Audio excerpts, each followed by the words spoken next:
Good morning. My name is Jan Hellåker. I'm the chairman of Drive Sweden. And my name is Sofie Vennersten, and I'm the program director for Drive Sweden. We'd like to extend a very warm welcome to all of you for this new edition of Drive Sweden Forum. This time under the theme From Innovation to Implementation. Unfortunately, just like last time back in September, due to the pandemic, this is a digital event only. We're nevertheless very happy to have you all here, and we are very happy to see that we maintain our important role as a meeting place for discussing mobility and transportation issues. Obviously, we can't wait to get back to a normal state when we can always meet live again, but this is what we have for now. And the good thing with being digital is that there is no such thing as an oversold house. So we're very happy to have almost 400 registered attendees for today, and actually from 21 different countries, all the way from Brazil to South Korea and China. So very welcome, every one of you. Yes, warm welcome. I'm very glad to hear that so many people have found us. And as you know, Drive Sweden is a strategic innovation program funded by Vinnova, Swedish Energy Agency, and Formas. And our vision is that Sweden takes a leading role in creating future mobility systems for people and goods that are sustainable, safe, and accessible for all. And we do that by demonstrating efficient, connected, and automated transport systems, and to create collaborations between academia, society, and industry.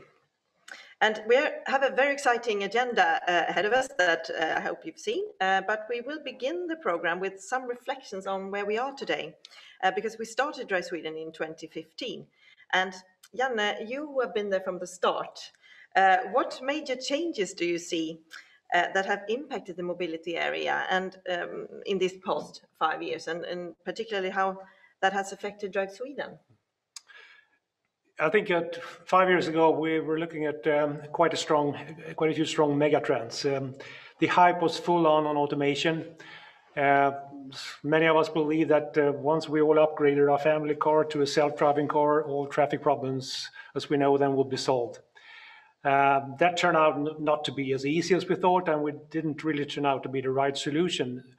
And so what we have learned during the 5 years that now automation is rather one of the tools in the mobility toolbox when designing new services.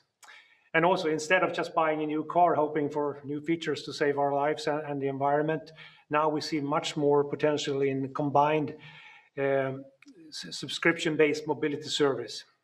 And actually, you can see that we've seen this trend also in the freight or goods movement sector. Again, looking back 5 years ago, the one big thing in trucking was really truck platooning to save fuels on interstate highways. Today, we're moving much more to end-to-end full solution, optimized solution in which automation plays a role in various parts of the chains, but where it all comes down to an efficient, sustainable movement of goods from A to B. So these are the two major trend shifts I've seen that have also affected the way we have structured our program. But there's also one other overlying trend here that is important, and that's about sharing data. We need to, in order to implement these features of end-to-end mobility, we need to share data across various stakeholders. And I'm happy to say that we early on began working with the Drive Sweden Innovation Cloud to help facilitate that. So that's where we are, where we were 5 years ago and where we've come from now. But where are we today, Sofie? What's happened during the last year? Yeah, a lot happened also last year. And for example, I will see if I can click here. There are, of course, some concrete projects that you will hear about today. But we have also continued to use the lab environment, the Drive Sweden Innovation Cloud that you mentioned, Janne. And more and more data has been added and knowledge is gained. And one project that has used the Innovation Cloud for this is the Civis project. And you can see a video that was released in December where we have several vehicle manufacturers successfully tested how sensor data can add to traffic safety by sharing data between each other and with other infrastructure owners. You will also hear results today about how to remotely control vehicles through a control tower. at a 5G test site in Stockholm, learnings that are also developed from the Innovation Cloud. Another example is the CAT project, Connected Automated Truck, that actually was awarded or nominated, I should say, the best digital project in Sweden of the year. So just some glimpses. Good. Interesting. We know that it's easy to start looking in the city when you start addressing new mobility challenges, but we also changed direction a little bit and started looking more at the rural side of things. We're in the not so densely populated areas, making sure that new mobility is available to everyone. Yeah, exactly. We have some interesting results from tests of new mobility solutions from a smaller town perspective, and have also started to some projects with automated public transport in rural areas, because we really need to know more about the potential and needs in different settings and different use cases.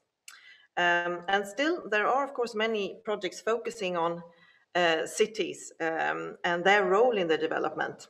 And we have also initiated a collaboration between cities that are facing similar challenges, for example, connected to the digital infrastructure. We will hear more about that. We are starting up just before Christmas the largest mobility as a service test so far in Sweden, called Lima, with about 300 employees, starting a 9-month testing period, where number of means of transport will be combined here at Lindholmen in Gothenburg, where we are broadcasting from, by the way. And I, of course, must mention also something about AI that is now on everybody's lips.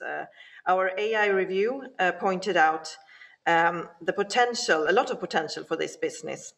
And several projects are ongoing, focusing on AI and mobility. So later today, you will also hear some more information about that. I also believe that there's been something else going on over the last 12 years. When we had our previous annual meeting, we didn't know about COVID, but today we've been very much affected by that, all of us. How has that affected our program activities? Yeah, it's been a tough year, of course, for many of our partners, and it's been very obvious also how it has, how quickly the change in behavior affect the transport system. So all of a sudden, people stopped to go with public transport.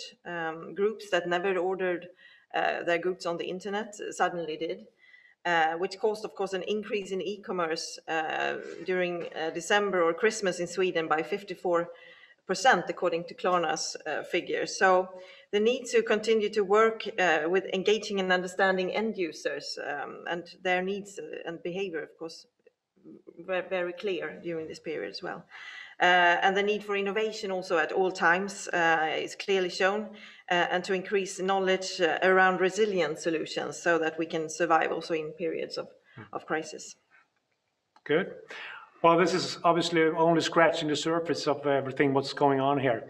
But let's take another look into the future as well. We've been working in Dry Sweden on a refined and updated vision for 2030. What can you tell us about that, Sofie? Yes, we have looked into the crystal ball. No, we have developed a visionary document and an outlook, and you can see it actually on our website, at least the outlook, not the whole visionary document yet, but where we think we will be in 2030 and what we need to do now in order to contribute to that. So we describe a number of areas, and I will just mention some of our outlooks for 2030. So we believe that driverless vehicles and accompanying services are demanded primarily from commercial transport operators like buses, freight, taxis, and that autonomous vehicles can be used in certain types of environments, and that operational design domains have been developed and are available by a certification system. And digitalization has helped a more efficient transport traffic management and increased interaction between vehicles and road users. For example, geofencing has become an accepted solution and introduced in large cities, which results in reduced speed, reduced noise and emissions, thanks to electric mode in certain zones. Or to put it short, it's an excellent opportunity to steer the traffic in a more flexible way. And there is an increased number of vehicles, also autonomous, owned and managed by a variety of service providers. Mobility hubs for shared solutions are in place and help mobility as a service solutions and the sharing between different modes of transport. And even though these new services lead to fewer personally owned cars, it is still difficult to predict how quickly people's behavior will change. And we still think that there will be congestion due to, for example, new services and e-commerce. And if we don't handle this, it will be a risk for more fragmented and smaller transports at the same time as autonomous vehicles and digital locks, delivery boxes have also made it possible for more efficient and services for last mile. And just quickly also to say something about the on-demand services and timetables and bus stops are dynamic outside the city centers, and more flexible transports are available at the end of large bus routes and making accessibility better for all. Electric goods transport can deliver at low speed during nighttime. Vehicles cooperate with each other, which can be used then in more flexible way. So flexibility really a key word. But what will we do in Drive Sweden then? Yeah, well, someone needs to make this happen, and that's where we have a facilitating role. So we will keep working together to learn what effects different solutions may have on society, what incentives, what policies will work together, and how the sharing economy, electrification, digitalization, and automation, all bundled together, can contribute to a more sustainable and accessible and safe society. We will continue, of course, to collaborate on data sharing in our innovation cloud, but also in commercial applications. We will have a lot of focus on stimulating work on business models, and we'll run a further natural collaboration on various experiments on mobility as a service. We will look at policy obstacles and how we can overcome them. So they want to be hindering the deployment of new technology. And we will also continue, speaking about the actor segments, we will continue to support our smaller companies or startups and SMEs in a way so that they can more easily grow their business and become active. So lastly but not least, we need to fill the entire puzzle behind me here in order to build the picture that we think is critical in order to safely go from innovation to implementation when deploying the sustainable mobility. And perhaps most important, we need to be a lot of actors collaborating in order to reach this. And we will, of course, continue to build this ecosystem. Today, there are about 160 members from 18 countries. We can't do it only in Sweden, of course, as well. So, and during the past year, we welcomed 18 new members. You can see them here behind us, maybe. So this also shows the increased interest and the need for collaboration, of course. But we also need to continue to work with stimulating innovative ideas to become implemented. Which, of course, is the theme for this forum. So just before going on with the program here, let's have a look at some practical information about the today's forum. You have an instruction here behind me how to use the portal.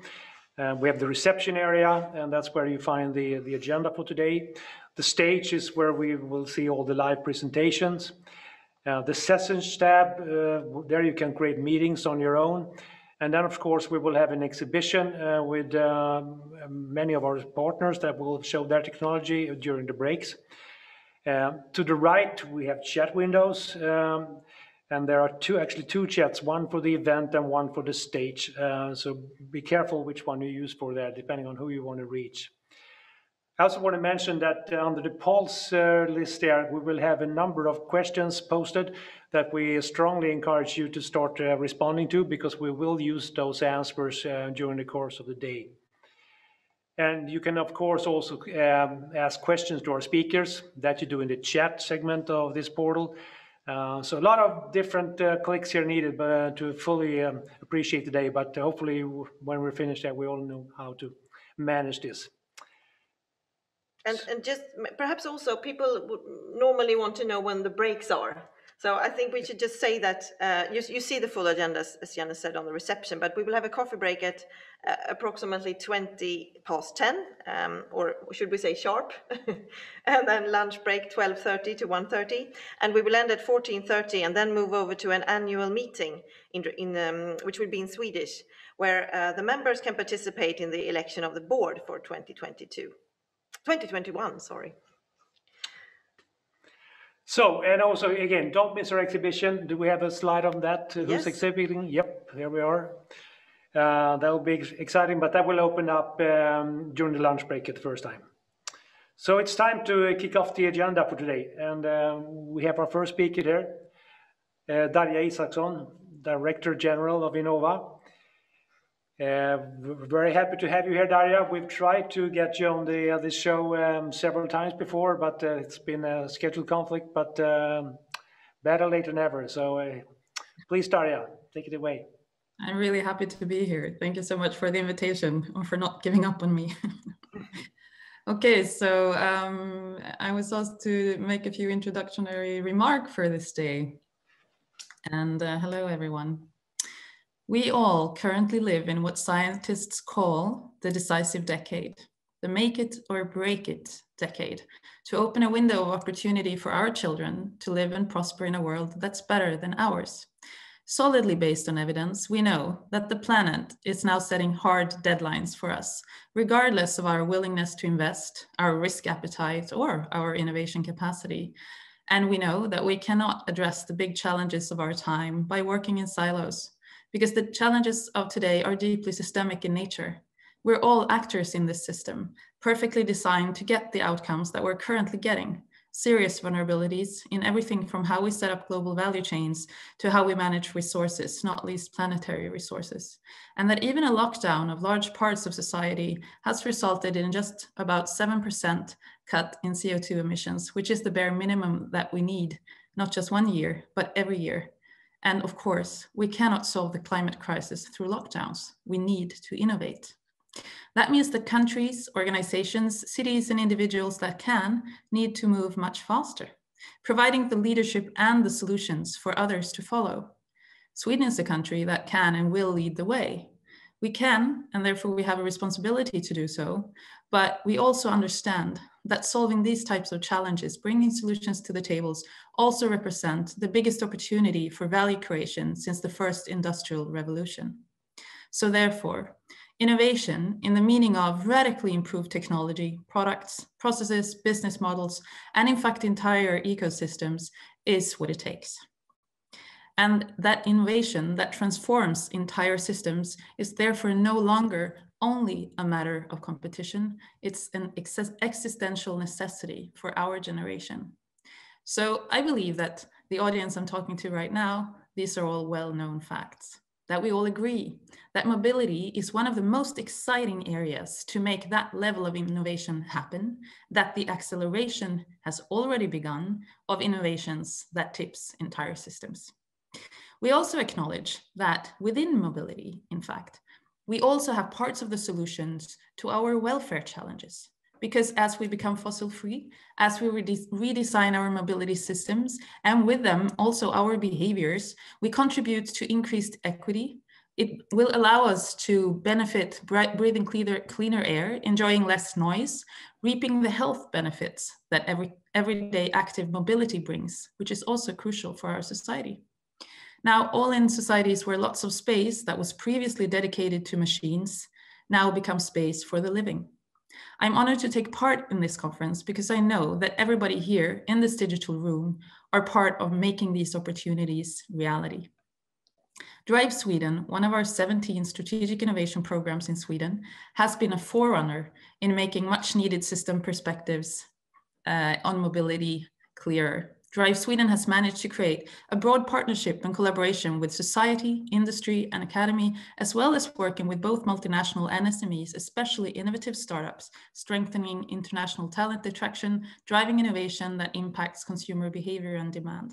Together, you have what it takes to lead from the future.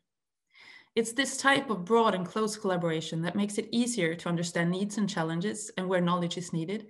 And for that, Drive Sweden has established a structured work and communication method where all diverse actors can meet and collaborate.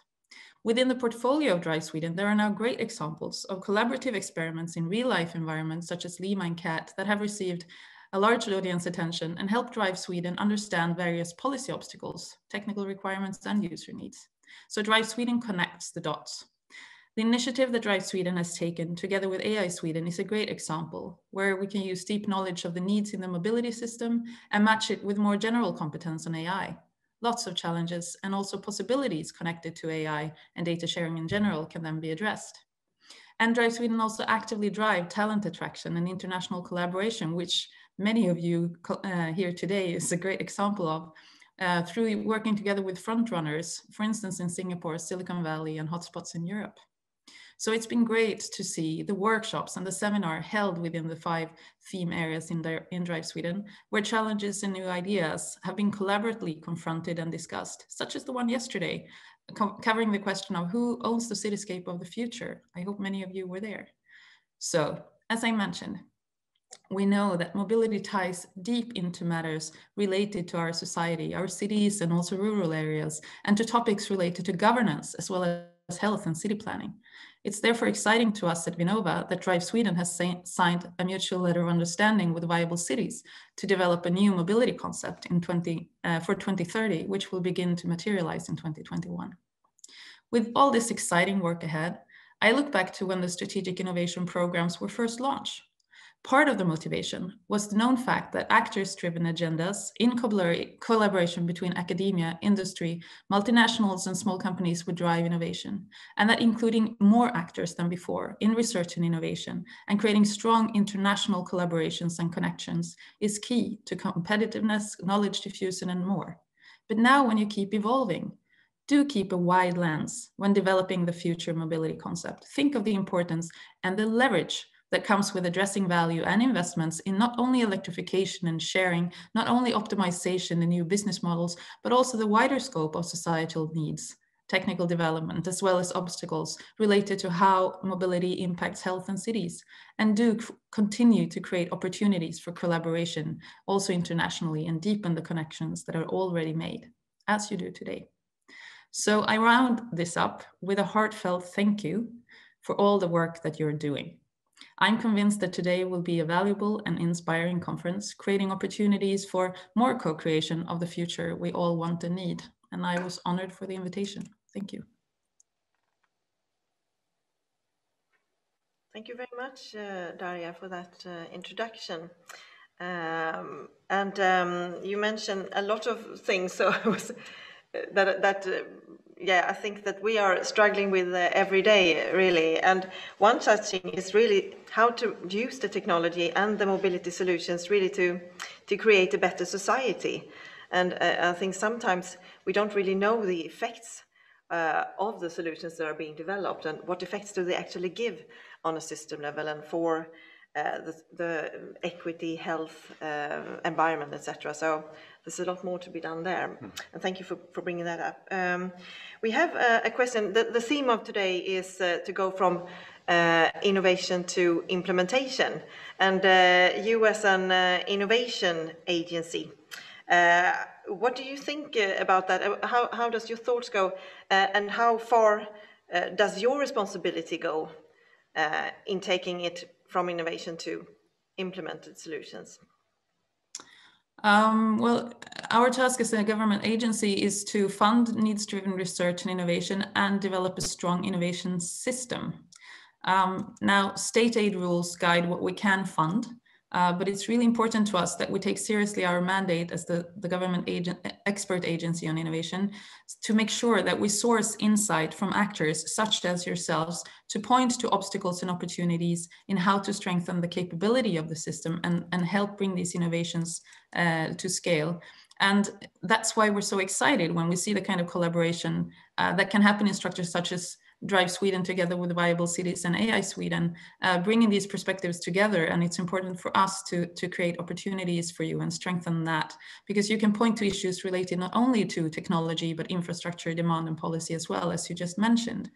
And we believe that as the Innovation Agency of Sweden, we have an obligation then to lower barriers to innovation that solves these challenges. And that requires us, just as any other actor in the system, to develop our own work practices. And I would say not least in how we work together with other parts of the public sector, other government agencies and cities, in order to decrease barriers and open up innovation opportunities for the actors that actually can make the difference, which are represented here today. You mentioned international work, and you may have missed what we said because you were in the backstage room when we finished up here, but we have participants from 21 different countries in this meeting today.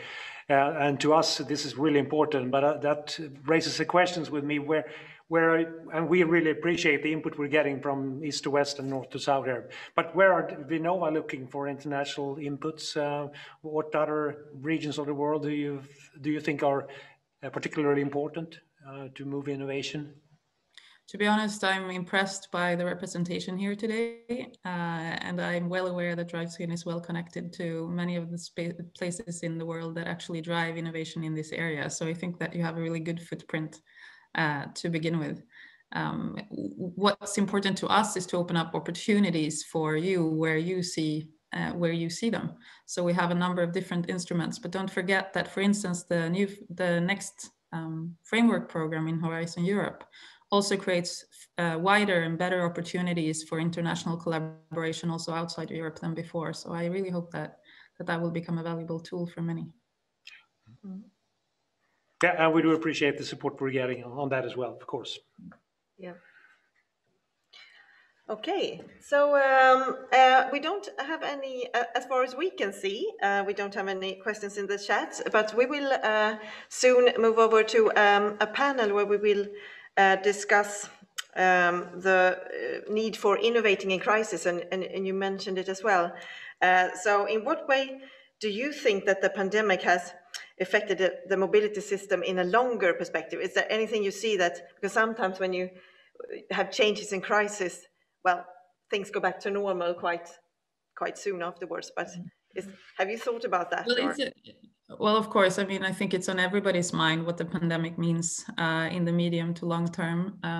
So, I mean, time will tell. There are a few important things from my perspective. One, the pandemic does remind us very clearly that the challenges of our time are global and can only be managed that way. They also show, however, the power that we have to make quite a radical difference in a short time. So the pandemic is an example where every individual, organization, and country each took measures to take responsibility in this crisis and act. And I think that's an experience that we can all benefit from. Coming then to your question on impact on mobility, I mean, clearly our behavior has been changed radically because there is no other choice. But in doing so, I hope that we now also really have the lessons learned. What does it mean to use the technology already available to us to build teams from all over the world at the same time, to create opportunities that doesn't require, if I just look at myself, traveling to Brussels over the day, which perhaps wasn't as needed as it was perceived before the pandemic. So I think it's very valuable also to look at the lessons of we can make change happen faster than we might have acknowledged before. We can organize work in ways differently than we did before. And if you would ask any elite gamer or developer that I worked in teams for, I think many of you have, that insight has been there for a long time, but now it's a global one that has been lived. And I'm not underestimating the value of meeting in the real life, of course, but we see the opportunities that are available to us. And then, of course, I mean, if we look to the fact that airports are standing almost unused, and that window of opportunity to reshape cities and airports alike in this time frame, it's going to be interesting to see what that means in the long run. So there are many things that we can't really know. But the complexity, the power of everybody actually making changes in prioritization and behaviors, and the fact that we can organize things differently, I think that will have an impact moving along. Great. Thank you very much for the comment. Thanks for being here, Darja. Thank you so much for having me. Good luck. Bye-bye. So now it's time for our first panel, and as Sofie mentioned, we will look at what it means to innovate in crisis. It's been said many times during the pandemic already that a crisis is the best fuel to get innovation going, and I think we have some good examples of that here on our panel.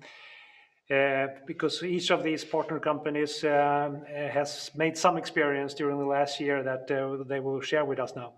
So we're happy to welcome Martin Wahlgren from CONSAT, Klara Bergkvist from GoMore, and Tobias Forngren from Freelway.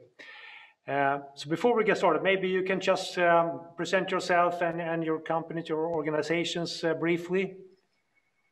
Martin, you go first. Hi, thank you. So my name is Martin Wahlgren, and I'm the CEO of the CONSAT Group. And CONSAT, we are a couple of companies which are primarily working with engineering solution, clean tech solution, IT. But we also have a company called CONSAT Telematics that are working with ITS for public transportation. And we're doing that not globally, but at least internationally. Thank you. That's a very short version. Okay. Klara, next please. Yes. Thank you. My name is Klara Bergkvist, and I'm the country manager for GoMore, and I also the one started off GoMore here in Sweden. And I've been working for GoMore a couple of years now, first off also in Copenhagen, where GoMore is founded. And GoMore is a car sharing platform through gomore.se or through our apps, where we're basically focusing on peer-to-peer sharing of cars through rental and leasing. So this means that if you have a car that you're not using every day, you can rent it out on GoMore, where we support and secure the renter, of course, but also we have an insurance for you, a rental contract, etc. And here in Sweden, we have over 3,500 registered cars at the moment, and we have over 120,000 registered users. So what we do basically in GoMore is that we, through sharing, want to change mobility and also want to be a part of taking away cars on the streets. And we think we can do this a lot through sharing of the existing ones. Thank you very much. And last but not least, Tobias, Freelway. Yeah, thank you. Freelway, we are focusing on it's a mobility as a service platform for business, like organization and companies that uses this platform for combined mobility and shared mobility to get better use of already available transport resources. So it's used on this picture that shows now. It's a transfer service used up in the mountain areas of Sweden, which have had this summer a lot of transportation ongoing despite the pandemic. But I think that is one of the areas that have had passengers. All others have had less. So we are working both with goods transportation and people transportation. We will discuss more of that during this session. Thank you very much. So then let's dive a little bit more into what specific experience you've made during the pandemic here. And I think we'll start with Martin at CONSAT. Please, Martin. Yeah, I can tell all about a nice experience that we had. So we are working with ITS solutions. That means that we have traffic management solutions for bus operators and authorities. We have onboard solution on buses, trams, etc. And this year we got a question from Melbourne because we are present in Australia. And they asked about 100 companies for some kind of innovative solutions to increase the trust in public transportation during their second wave. And we came up with one idea, and that is to present in real time how many passengers there are on board their trams, buses, etc. And we are already doing that in a lot of other cities around the world, but for Melbourne, this was totally new.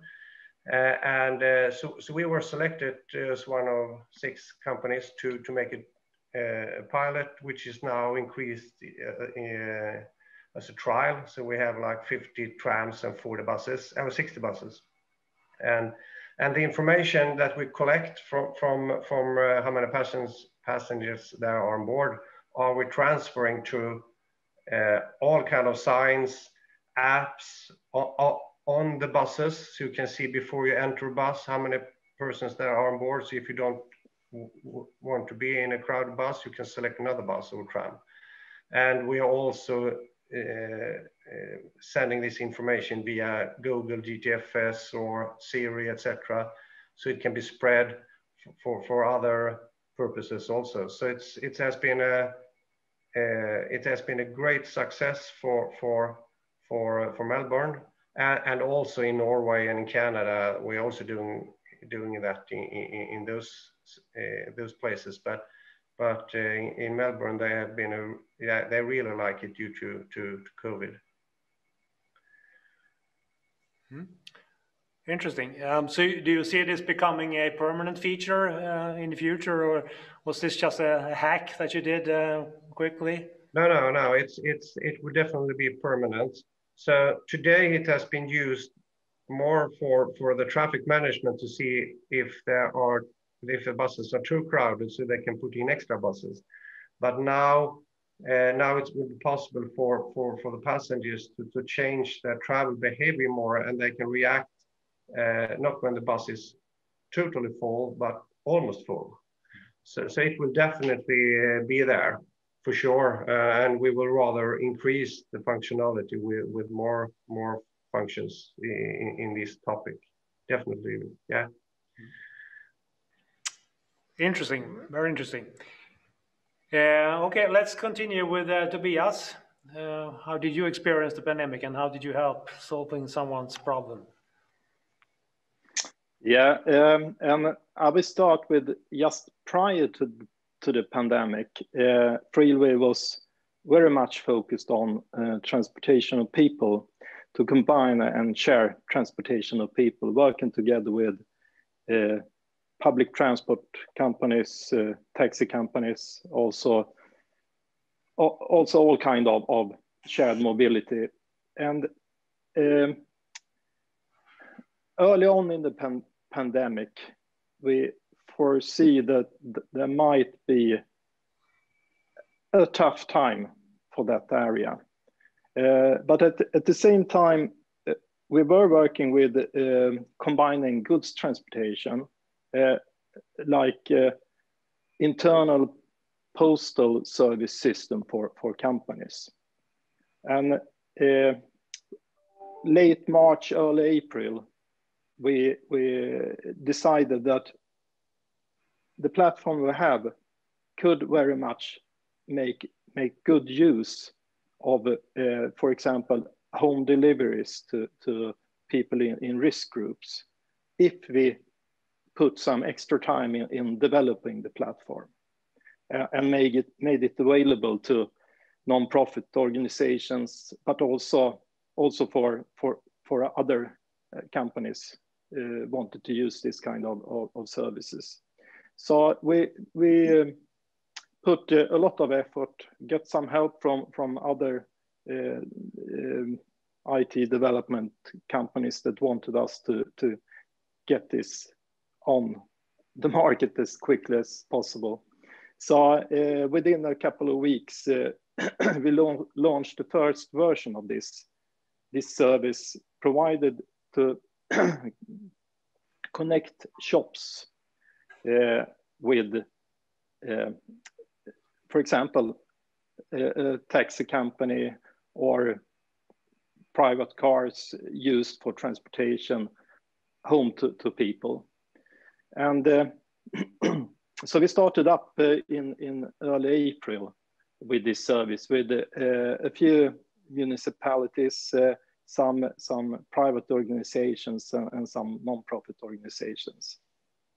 And later on that spring, we also applied for one of these Vinnova fundings, Corona-initiated fundings, and we get that granted together with some partners, and it was Stora Enso, Coop in Sweden, and Taxi Stockholm, together with some municipalities, and that project focused on providing a service that could be scaled up and used at many places.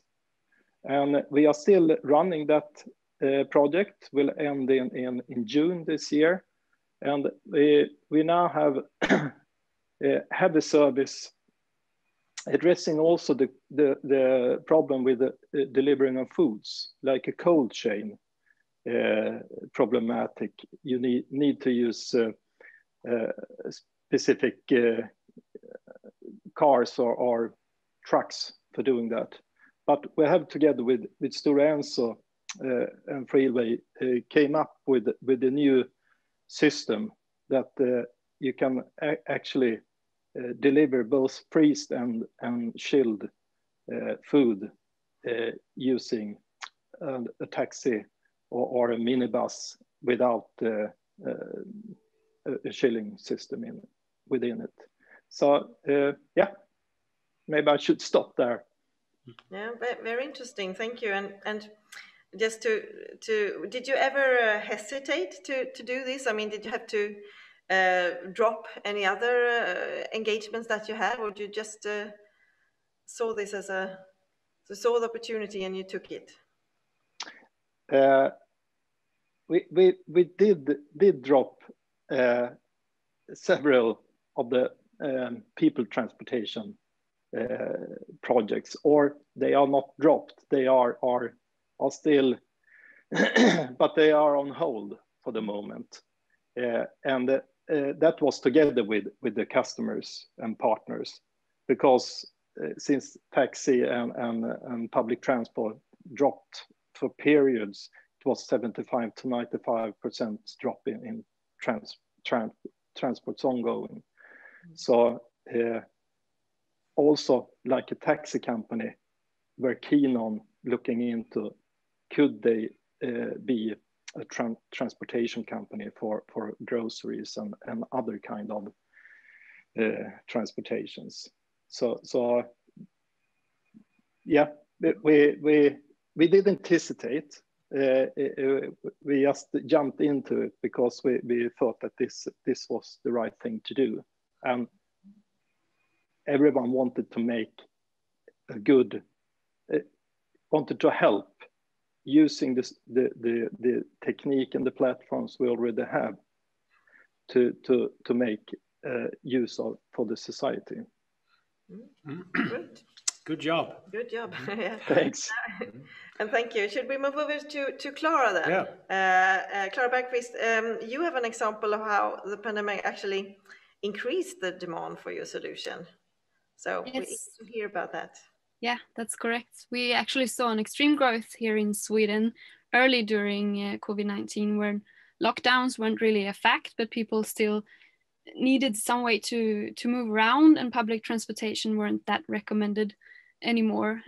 So when people really have this feeling of the need of transportation, such as grocery shopping, helping elders to do things, or friends, or we also saw that a lot of people living in the cities, probably working at home in small apartments, they needed to somehow get out in the nature during weekends, and that's where the private car is really a good way of transportation, of course. So we saw a huge growth in demand early, and we also have this GoMore keyless concept, where you can actually get your own private car into a keyless car, where we have this technology that we install within your car, which means that you don't really have to go out and do the physical handover. You can use the app that we have to share your car, and you don't really have to meet up. So we saw a growth in that one as well, where people wanted to book these types of cars, and of course we needed more of those.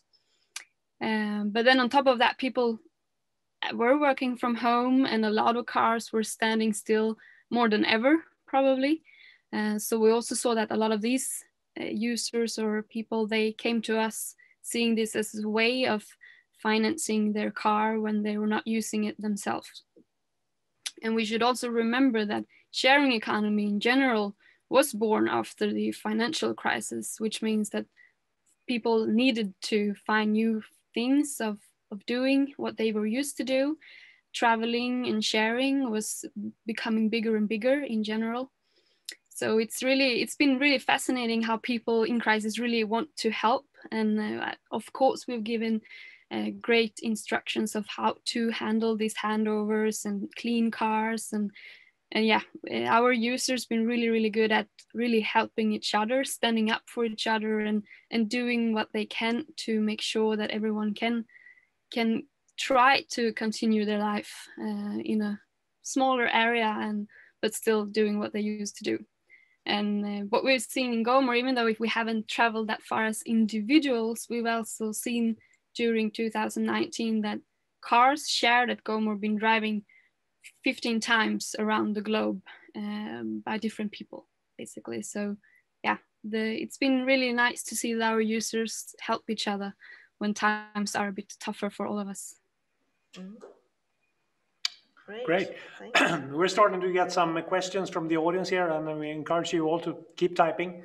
I'm going to start with one from Jon Hultén, manager of the K2 Institute. He's asking Martin, how can your and similar solution facilitate the more scattered travel behavior on a larger scale, meaning reducing the peak problem in public transportation? What more than just that piece of information that you mentioned that you can provide to the travelers? Do you have any good ideas for that? Just to understand the question, please, if you can repeat it. How to even out the curve, lower the peak in public transportation use? Okay, but I think that's I think how crowded buses are actually one important factor, because then the passengers, even before they are passengers, they can select which route they would go, so they can like use the system more effective. And if they think that it's too crowded, they can go by bike or take a car or whatever. So I think information is vital to use the knowledge of all passengers to like support to decrease the peak. And of course, the bus operators and traffic authorities, they can better plan in real time how to put in extra buses, etc., to reduce the number of passengers on each vehicle. So I think this kind of information is vital to have to reduce the risk. But of course, there could be other ideas also. I don't say that this is the only one, but it's a good one. And we also have thank you, Martin, for that. We also have a question to you, Klara, from Svante Svanberg. Do you have any statistics on what type of users? Gender, age, or so? Yeah, we do have a bunch of statistics, of course, but since there's a lot of different cars that you can rent on GoMore, smaller city cars or vans for moving things, we usually see a big range within our users. But what we've seen now is that more elder people, not old, but elder, they've come to our platform since they also maybe try to do grocery shopping online, or they try new things online. They're getting a little bit of, okay, let's try some more things when they see that these types of online services actually works really well. So that's probably the one that really stands out. We're having a lot of different users coming to us, but yeah, we've seen an increase in elder people where technology and these types of services might not be the first thing they think of, but when they're forced to do things in a different way, they also find new things of doing. So we have a whole new group of early adopters coming up now. Exactly. Yeah. Another follow-up question to you from Sofie Svensson. How would you secure that the car is safe and clean in this COVID times when it's changing driver? That's a hard question, and since we're just a third-part platform, we're not really there to check cars. We can't really guarantee that.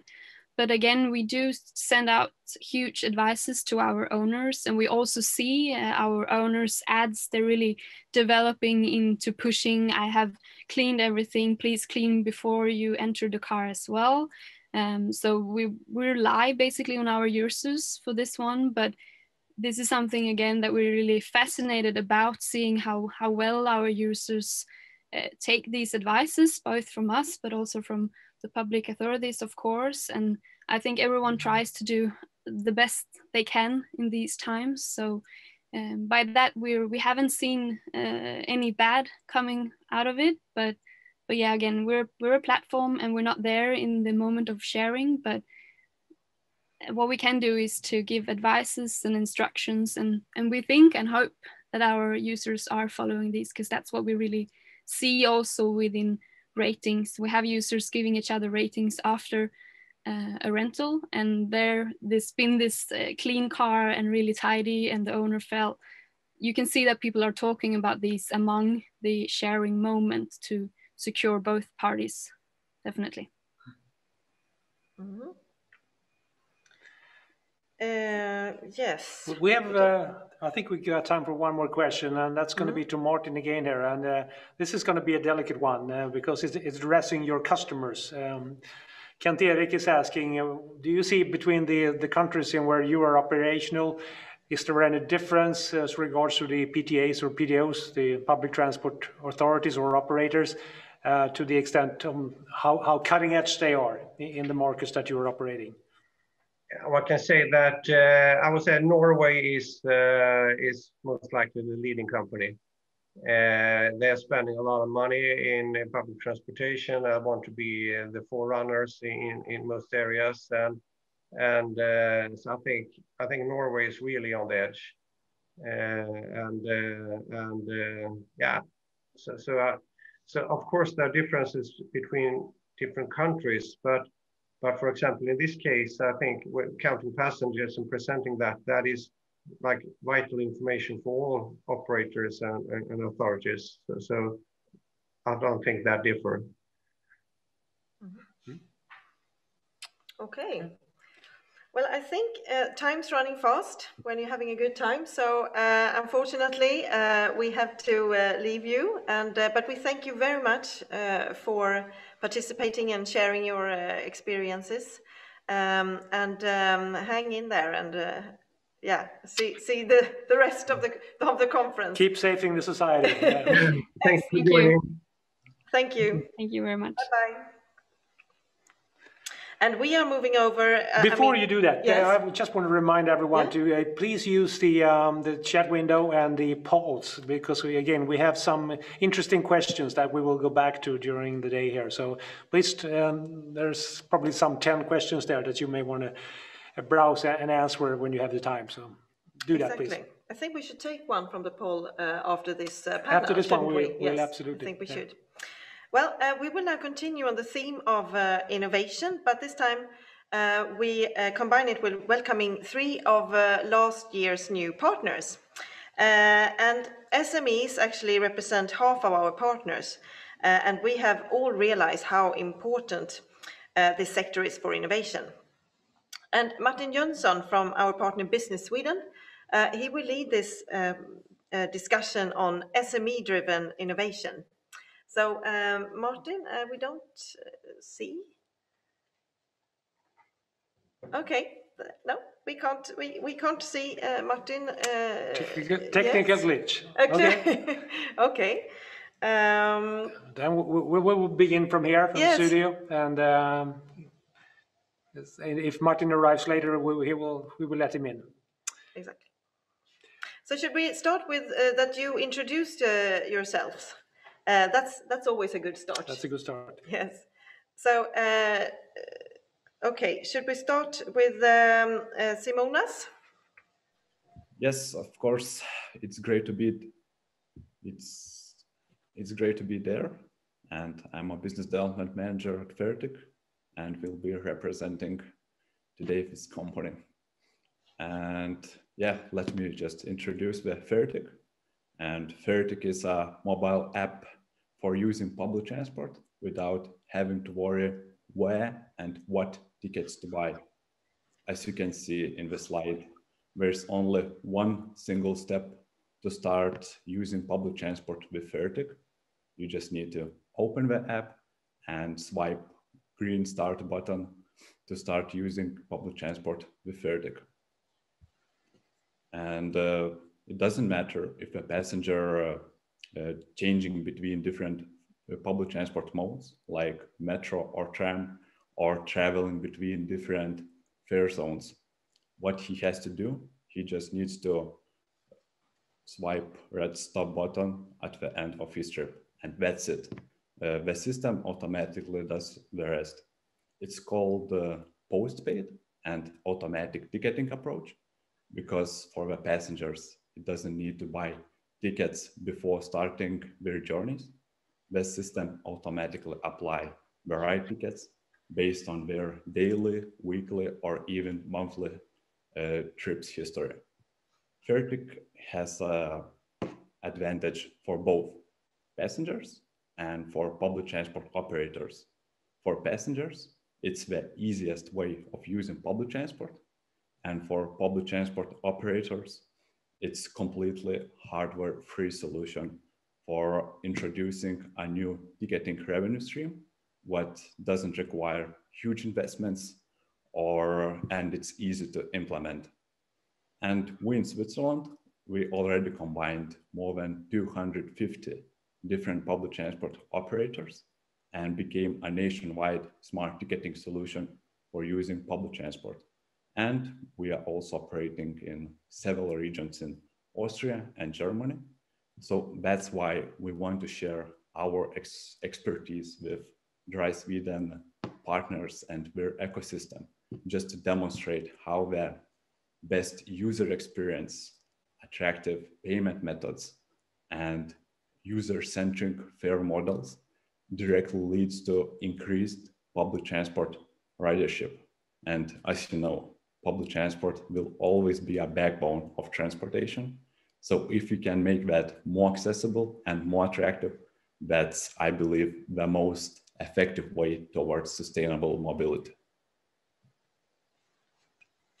Great. And now we have Martin back with us. So we'll hand over the moderation to you, Martin. You got on mute. Thanks a lot, Jon. Yes, great to be here, really. And thanks, Simonas, for the first presentation. Next one is up is Tensoreye, I think, which will present they have technology within autonomous driving. So I let over to Hampus Ahlqvist to present the Tensoreye. Thank you, Martin, and hello to the studio. So my name is Hampus Ahlqvist. I'm CEO and co-founder of Tensoreye. At Tensoreye, first of all, I would like to say that we are a Munich-based company, founded last year during the first lockdown, which obviously was not a great place and time to found a company, but it worked out quite well, and it's been an amazing journey so far. And during these 3 minutes now, I'd like to give an introduction to Tensoreye and also share some of the success factors that I believe is important when you establish partnerships. Since Drive Sweden is a really great platform to do such things, and partnerships is very important for Tensoreye to be successful. So if we then, could we click a few times on the slides, because I see the animation, that perfect, that's it, great. So at Tensoreye, our vision is to create AI products that save people's lives. We apply artificial intelligence to computer vision problems in mobility and healthcare. In mobility, we develop production vehicle software for the next generation ADAS AD platform of Volvo cars together with CONSAT. And in healthcare, we are any day now about to sign a development agreement for a prototype with a medical technology company. So the two areas of healthcare and mobility You might not consider them to be very related, but there are a lot of synergies that we are exploring and we think are interesting to look for. One important part of the Tensoreye technology is our experience and work with edge computing. So when it comes to AI and computer vision, edge computing has the advantages of being real time, since the algorithms run on the target device close to the data source. It is also kind of superior when it comes to data security, because we can collect and handle what data is being sent up to the further training in the cloud. And what we are seeing now, which is really interesting and what is going to drive a lot of innovation moving forward, we believe, is that the price of the SoC is rapidly falling. So a lot of use cases that previously was not interesting due to the heavy price of this hardware are now becoming affordable. And this is, for example, one thing that now that we are exploring in healthcare, but we're also interested in looking with further opportunity within the mobility sector, and interested to talk with partners about those cases. What is relatively unique with Tensoreye is our long experience with developing AI systems that actually work in a safety critical context. And this is the experience that we have now with CONSAT in this highly ambitious automotive program together with them. There we have AI networks that comes to life in a situation that needs to work all around the world in different conditions and so forth. Our team has been growing and we now have 20 engineers that are from a lot of diverse backgrounds. They have been hired from the top institutions around the world and also the OEMs. And it's a really great team to be working with. Could we go to next slide now, please? So now I would like to share some of the basically the success factors, what we believe are important for establishing collaborations and partnerships. So we normally look for market insights or market access, and market access means then, for example, in the automotive perspective at tier one, for example, someone to deliver to the OEM. But it could also be to talk with subject matter experts and so on to define interesting use cases. And our partners normally look for technology or faster kind of innovation speed and product development. When we enter partnerships, we do it very carefully, and we spend a lot of time in finding the right collaboration. One thing is the size. We believe the size should be kind of big enough to be significant, but it shouldn't be too big that is not realistic to kind of like handle. And it's also important that you really bring in the A team with everyone into the collaboration. You can't really handle a collaboration or a partnership with, so to say, the B team of engineers. So you really have to go in there with the best capacity and anchor that with on the executive level. I think that's what I'm going to share now, and I'm happy to take further discussions. My email is down here in the right corner. So if you're interested in partnership or interested in discussing further, please contact me. Thanks. Thank you, Hampus. Really interesting to hear about you. You're one of the areas that will transform the automotive industry forward. And then we have next up Karin Ebbinghaus from Elonroad. Welcome, Karin. Thank you so much, Martin. Great to be here. So my name is Klara Bergkvist. I'm the CEO of Elonroad. We're a Swedish startup based in the south of Sweden. And we have produced you could say quite of a disruptive charging solution. So you can charge your vehicle both while you're standing still, but preferable in motion. So please change slides. So this is what we have done so far. We have produced an aluminum rail. So when you drive over it or stand over it, it can actually distribute power up to 300 kilowatts. So it works like this: when you send an encrypted radio signal from the vehicle to the rail, the smartness in the rail will detect it. And if it's an authorized vehicle, it will unlock the power distribution in very short segments of only 1 meter at a time. So very convenient. And you can stand still, as I said, but you can also drive speeds up to 160 kilowatts an hour. Kilometers an hour. And for us, partnership is really essential. Being a small player, we would never have been able to pull off the projects that we are doing without partnership. So what we are building in Lund, so we're building 1 kilometer of electrical road to power a bus line. And that we do with the consortium Evolution Road that consists of 8 players in total. And that's a pilot project that is done ordered by the Swedish Traffic Authority. So the Swedish Traffic Authority is now investigating different technologies before scaling up electrical roads to be implemented by 2030.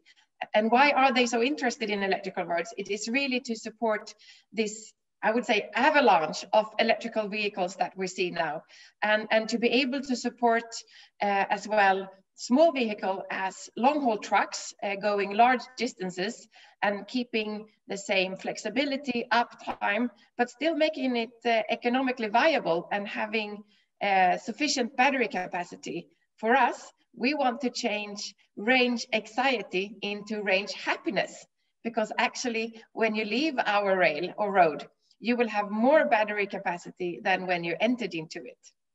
And also, I would like to make a stroke for what I say in Swedish, duttladdning.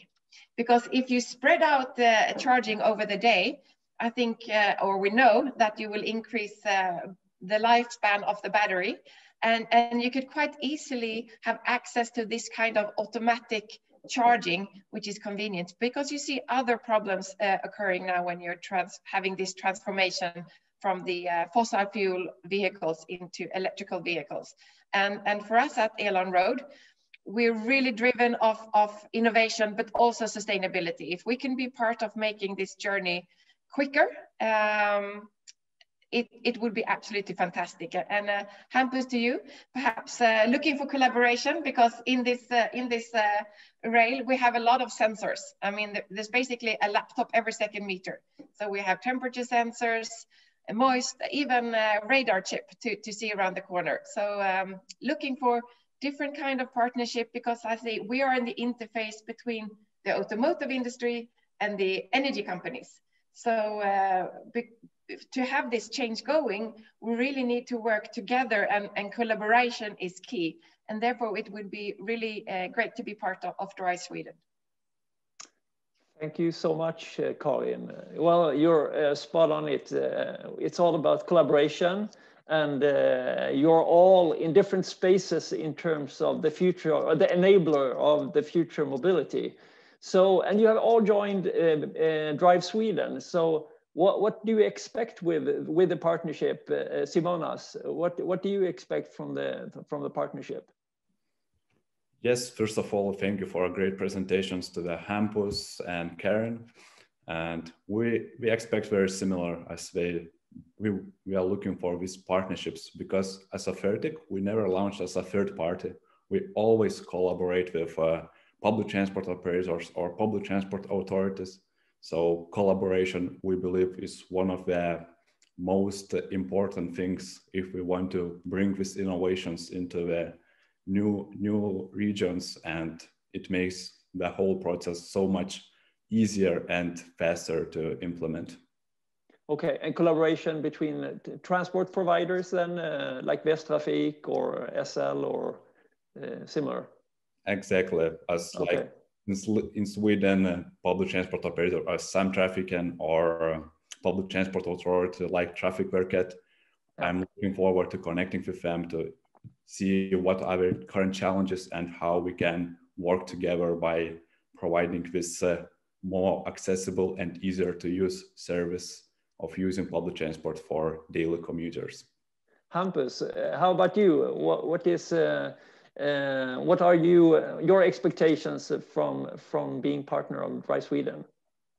It really goes hand in hand with what everyone has just shared here now, to find good areas of collaboration and to really bring together different components and expertise of the companies, and then do great things, because I think we all share the same vision. We all are want to have a better future and see the problems that we are today facing, and that energy, I think, is great to then put together, and no company can do it all. I mean, but we need to kind of like have those type of constellations in order to succeed. And is particular partners in Sweden that you're looking for right now? Yeah, I think, I mean, what we are having as a challenging right now is that, I mean, it's the lockdown. It is difficult to travel and it's difficult to interact with end users and find basically interesting use cases and so on. So I think that it goes everywhere, I think, and this is what we're really now trying to kind of get around with this kind of international platforms that we're having that is online and so on. So it's not really like in Sweden, but I think it's more on this type of virtual platforms to get that customer feedback and so on. Yeah, sounds like it's a good reference for you to go to the next pilots. They're great. Yeah. And Karin, how about you? What are you expecting from your partnership with Drive Sweden? I mean, not to repeat, of course, I agree with the previous speaker, but I think it's really important to have this kind of networks too, because then again, partnership is also about the personal relationships, and you meet people you like, and then you want to do business and projects with them. And today, when you don't have the opportunity to meet in person, it's really important that we have this kind of sessions and days where you can have the access to be inspired. Because there's so many great ideas and companies out there, both in small companies, but also in large corporations. So putting people together and give inspiration and hope of partnership, that is what we are looking for and hopefully can also contribute with. As I said, at the end of the day, it's all about the personal connections and being with people you like and do things you like.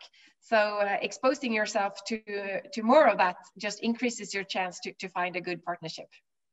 Yeah, well, really good. And also, as you said, Karin, I think you have different things that you can connect to each other to get the solutions to the end customer. That is really interesting. So I think that's a key also to connect with companies within other spaces that you can provide a complete solution. And Hampus, what is your biggest challenge right now in terms of going forward on your roadmap? Yeah, I think that is a little bit as I shared before. Is really now to interact and meet persons, and in the collaborations, for example, that we are already having, it is the last success factors, as I shared there in the presentation, is make it personal. It is really difficult to have tough discussions and negotiations and then just end them in the kind of online meeting and not like having the opportunity of going out and having a lunch or dinner and kind of like just bond again. And that, I think that will be very tough for our relationships going forward if this is now extended. Yeah, well, I think we see a light in the tunnel with the vaccine. Simonas, what are the biggest advantages for the consumers with your solution, Fairtiq? What is, when you do your check with the consumers, what do they appreciate the most with Fairtiq? As I said in my presentation, the simplicity of using the service. We run a lot of surveys and asking our direct passengers what they liked about Fairtiq, what they don't like about it. And most of them say what the simplicity of using public transport, because when you just press one button, you basically don't need to think of how should I use this public transport, or should I worry about the tickets, about fare zones, about different ticketing payment methods on different public transport modes. You just press one button and that's it. And we truly believe what simplicity and the best user experience is a key of making public transport more attractive. Great. Well, thanks a lot for your presentation, and great to hear about all of your company, and good luck forward-wise. Thanks a lot. And thank you, Martin. Yeah. And have a great thank you. Bye-bye. Bye-bye. Bye-bye. Thanks a lot, Martin, and thanks to the panel. We have some questions coming in from the audience that maybe Martin did not see during the panel, but I suggest all the partners will respond to that directly in the conference chat instead. I'm going to, Martin, do you want to comment on the SME platform initiative? Maybe you plan Yes, to do perfect.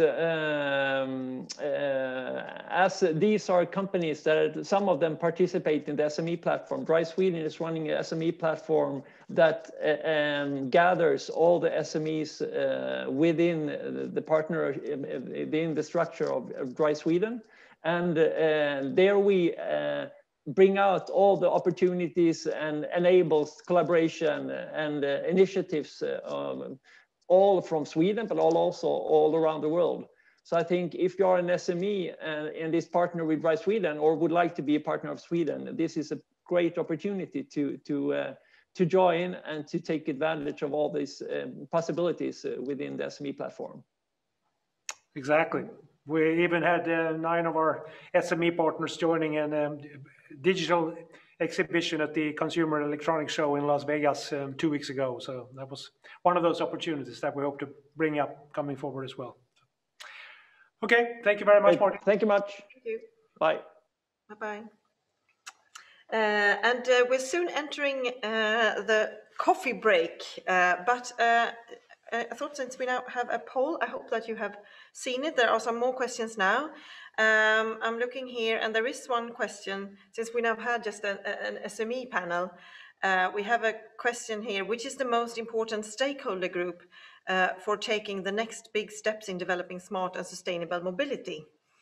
And we were, we weren't so clever because we actually entered the alternative, all of the above, which is naturally what most people have voted for, but it underlines also what we just heard in the panel, that it's all about collaboration.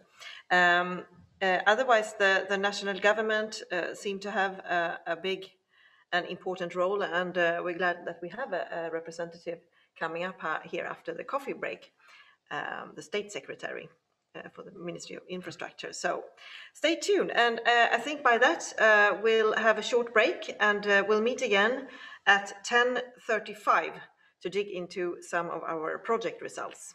Exactly. So see you soon. Okay. Hello again.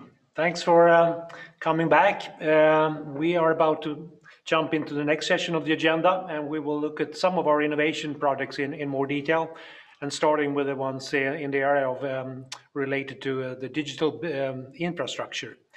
So we're happy to welcome Stefan Myhrberg from Ericsson and Terese Hellenros from Telia, who will speak about the 5G ride project. Are they coming in? While we're waiting for them to come in, I should say, we will start with a video that will introduce the project, and then they will continue after that. So please roll the video.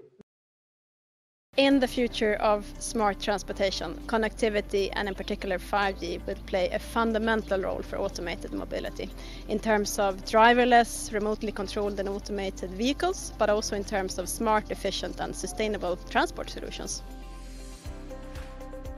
And here we are, ladies and gentlemen, getting ready to hop on a 5G connected, remote monitored, self-driving vehicle.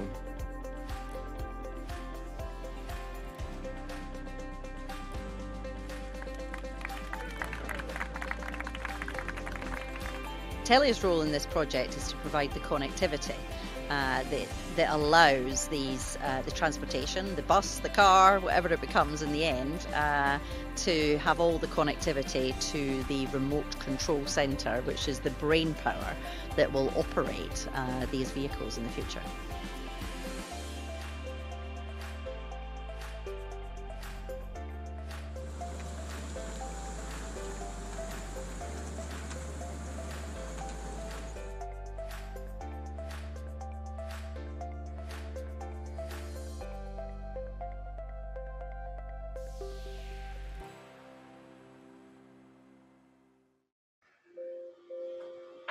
So that was the introduction video, and now we have Stefan and Terese on board here. And I know you're going to run the show yourself here, so Stefan, I hand over to you. Yes, thank you. And I hand over to Terese. And I think you are muted, Terese. Yes, I am, but not anymore. Hi, and thank you for letting us talk about this project, 5G Ride, it's called. My name is Terese Hellenros, and I work as an innovation manager here at Telia, which is the leading Nordic telecom operator. Today, Stefan Myhrberg, which you met already, he's a business developer at Ericsson, and we will tell you briefly about the 5G Ride project. So why this project? Well, to be able to have a large amount of self-driving cars, pods, buses, drones, and other vehicles, safety is of course crucial, and also the foundation of the project, and should be in all sustainable transportation. So during last year, you remember 2020, a very special year for all of us, we set up a lot of test beds and implemented testers in 2 urban areas in Stockholm. One in the Royal Gardens in the center of Stockholm, which you saw in the movie just now. It was an area where pedestrians, horses, cars interacted, and all the challenges that means for the self-driving cars, but also for the traffic situation and the traffic control tower. So, us as partners, what did every part contribute with, and what did we manage this in so short time? Well, first of all, Kista, the Silicon Valley of Stockholm, the Kista Science City, the leading ICT cluster in Europe, who worked with both large companies as well as startups. They were a really star, and Elonroad there, which is the product lead, she did all the deadlines, the administrative parts, and without her, I don't know how we will manage. And also another party was Keolis. Keolis is a multinational transportation company and operates public transportation systems in 68,000 employees in 15 countries. And they talk a lot about this first to the last mile, the seamless journey, which is crucial for success for the sustainability and transportation systems. They developed the mobile app that the end user uses and also the end user commitment with the use. And also we use the local partner T Engineering, but provided the electrified and self-driving vehicle itself in this project. Then we have the worldwide technology partner Intel, who worked on the edge node, which handled the sensor both inside and outside the car, as well as the security. So through established the 5G network, which we at Telia set up, the correct secure information could transport from the car to the Ericsson control tower, which Stefan will talk a lot about just in 2 seconds. And one of the lessons learned, and probably the best one, is that it's a different aspect of theory and practice. We need to test things in real life. But Stefan will also talk a lot about different other lessons learned that we had. So I'm going to hand over to you, Stefan, and talk about what it did behind the scenes, actually, in the control tower. Well, thank you, Therese. Let's see if I can switch slide. I hope I'm in control. Otherwise, I'm asking the control room to switch slide. Thank you. One of the key assumptions in this project that we had from the beginning, and which is also key in the whole of Dry Sweden, is that we believe that self-driving vehicles will benefit from being connected. And actually that highly automated vehicles, they need to be highly connected in order to be safe and efficient. And we think this goes especially for vehicles where there is no active driver in the vehicle, where there is no backup driver, or where there is maybe no operator at all in the vehicle. Then that responsibility and those functions have to be handled remotely. So that is a bit of the background for us in this project when we were preparing the project. So next slide, please. Thank you. So in the beginning, we did a study on what is needed then to operate fleets of highly automated driverless vehicles. And of course, you need the connected and automated vehicles, which in this case was supplied from T Engineering. You need a communication network, which was provided by Telia in cooperation with us from Ericsson. And you need connected services, where fleet management and remote support to the vehicles is one of the most obvious services, but we also had the assumption that there could be more connected services needed, which was something we wanted to explore. And then, of course, you need a market for this and a business model, which is then explored in other Drive Sweden projects. So let's take a look now on the connected services and the way we handle the connectivity, which is then operated in something we have almost invented in Drive Sweden in previous projects, where we have been looking at what type of connected support can we give to automated vehicles. And thus the concept of a connected traffic tower has emerged. And also our next speaker, Elisa, will talk more about the concept of having a traffic tower. But in this project, the 5G Ride project, we wanted to focus then on testing hands-on a traffic tower and a 5G connectivity to the vehicle. So we have developed functionality to manage the 5G connectivity on the route where the vehicle would be driving, and also to manage the test vehicle and to manage other connected services. And the whole idea is then, of course, to enable automated mobility, and in this case, to elaborate how could a vehicle operate later on without a safety driver in the vehicle, and how can that functionality be moved to a central functionality in the traffic tower. So let's look at the next slide, where we dive into the actual traffic tower and see what we have there. So in this case, the test vehicle is positioned here. It says AD, so it means that at this point of time, it is in autonomous mode. We can also see some of the 5G base stations here. So at this point, it's very close to 2 5G base stations, which is a very favorable position to be in. And along the route, we can see the green color means that the connectivity is perfect. And in the orange areas, it's not perfect, but still good enough.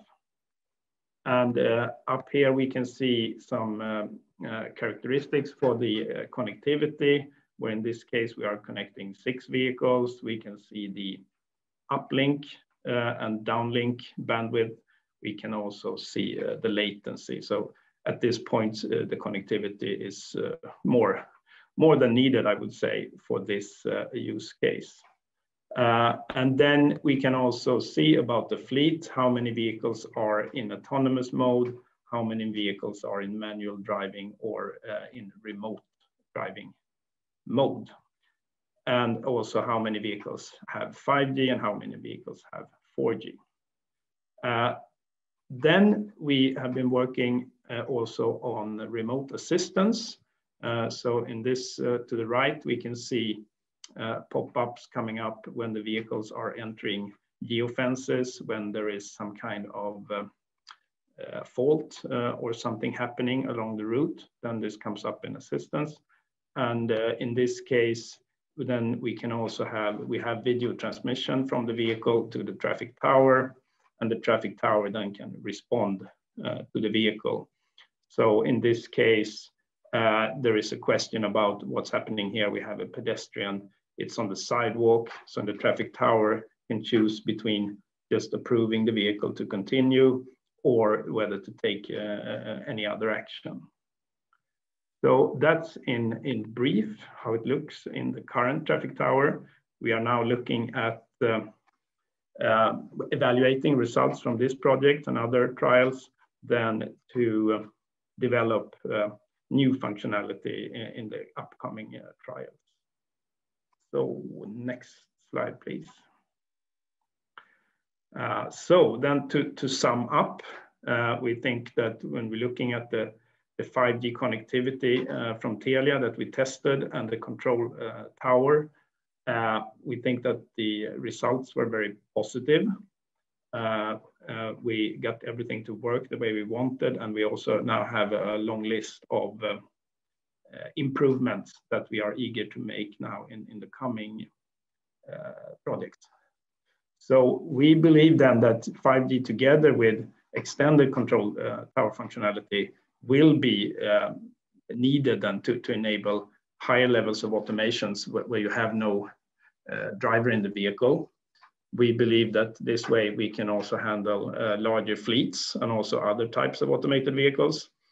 And we also are working how to handle higher driving speeds, which is a challenge because ordinary self-driving vehicles will tend to stop when they encounter a difficult situation, and then they need remote support, and that has to be quickly handled if these vehicles are to compete with manually driven vehicles.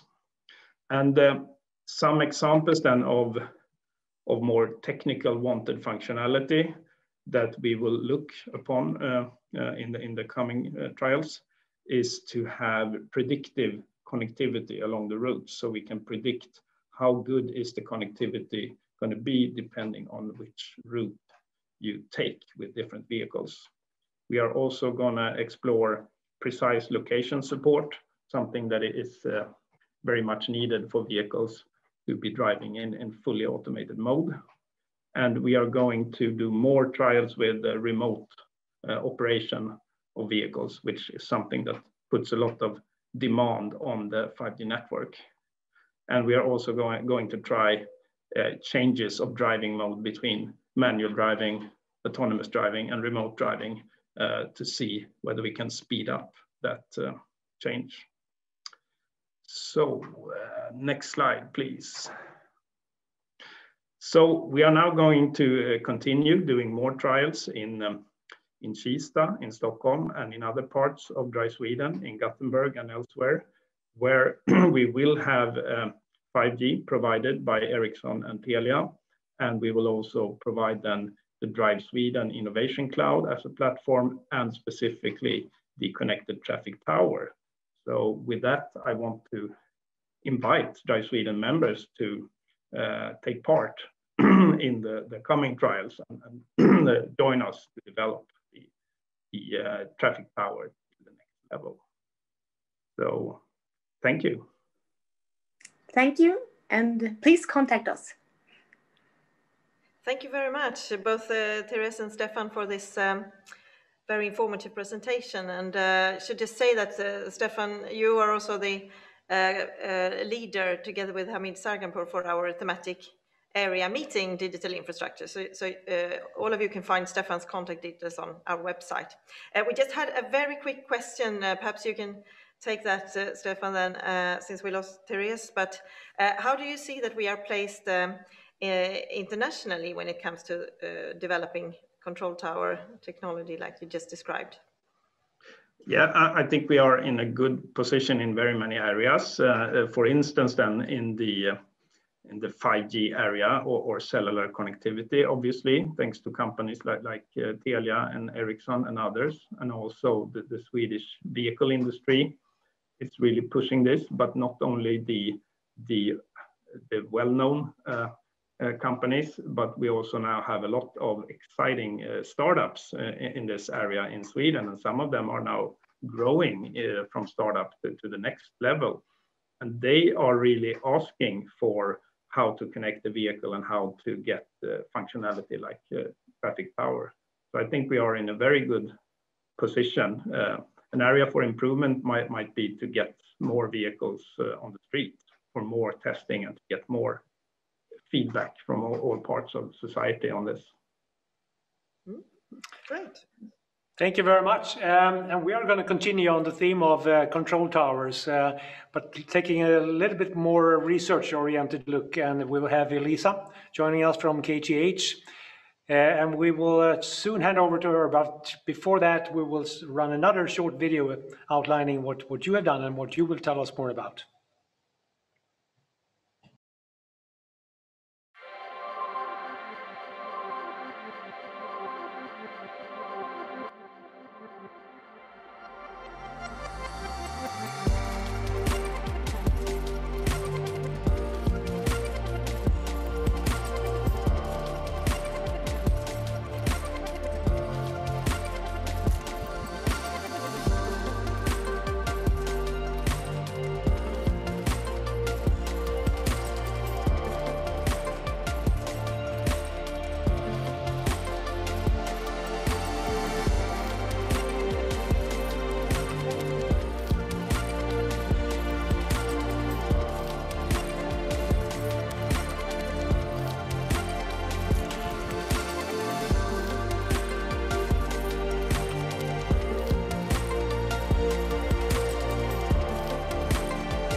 Telia is really happy to participate in this project and contribute with 5G, the next generation of mobile connectivity, and also make use of the 5G testbed we have here at the KTH in Stockholm.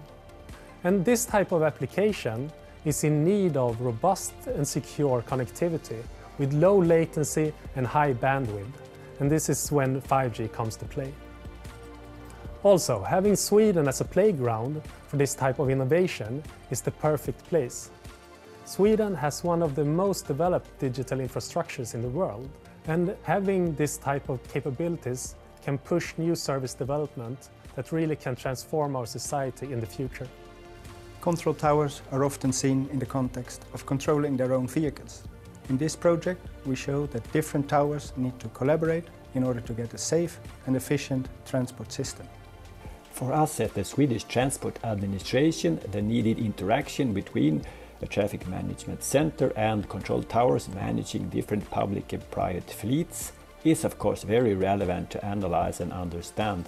In order to do that, public and private stakeholders need to collaborate, and that is exactly what we have done in this project.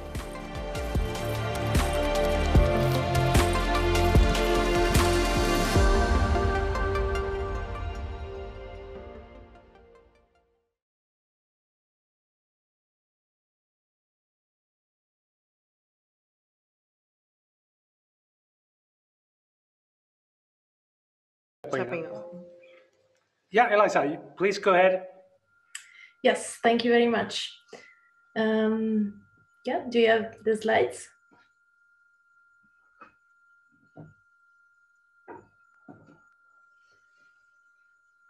Thank you. Okay, yes, so in the video, we just had a look at an ecosystem of control towers.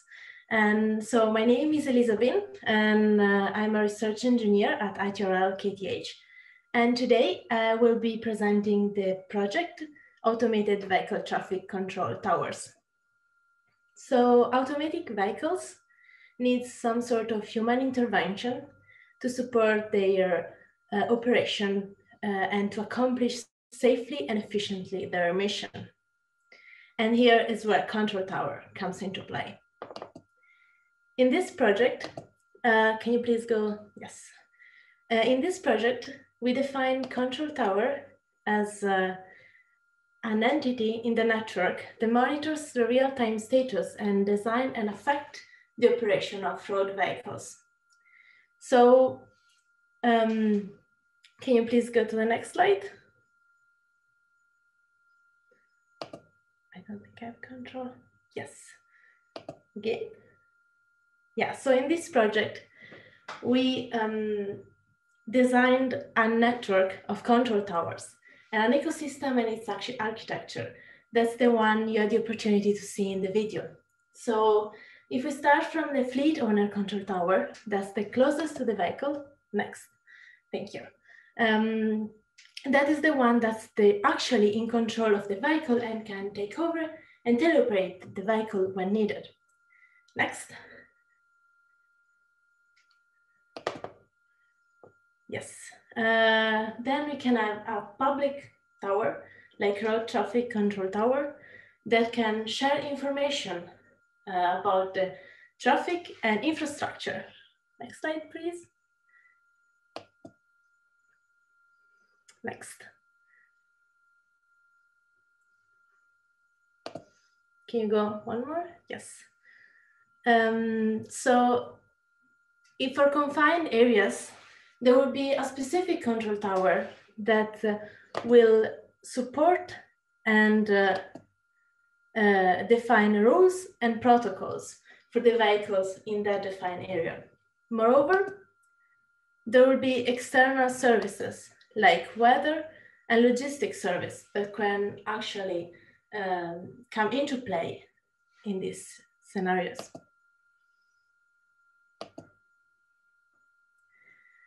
Each control tower will be composed by different services.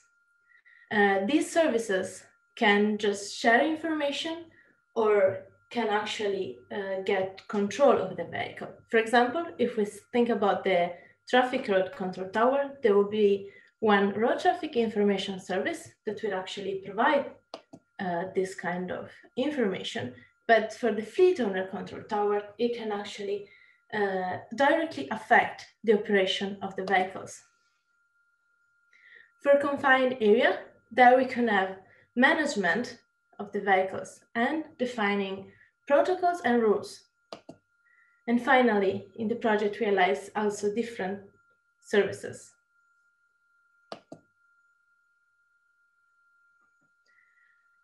For the operational phase of a control tower, we can have different levels of automation, and this is similar to what happens with autonomous vehicles.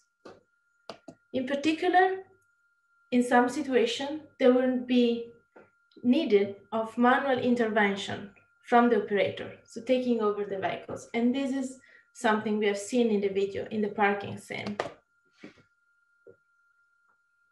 Moreover, in other cases, the automated response from the control tower could actually propose a solution that the operator can approve or not. In other situations, the fully automated response would be enough. Thank you very much. And collaborative control tower will make autonomous vehicles safer and more efficient. Thank you for listening. And if you want to learn more about the topic, you can look at ITRL website or contact me. Thank you. Perfect. Thank you very much, Elisa, for this interesting presentation. And perhaps you can also stay tuned and answer if there are questions in the chat that you can perhaps answer. And then we will head over to our next speaker. So thank you again. And the next topic will touch upon AI as an enabler for efficient, safe and sustainable mobility.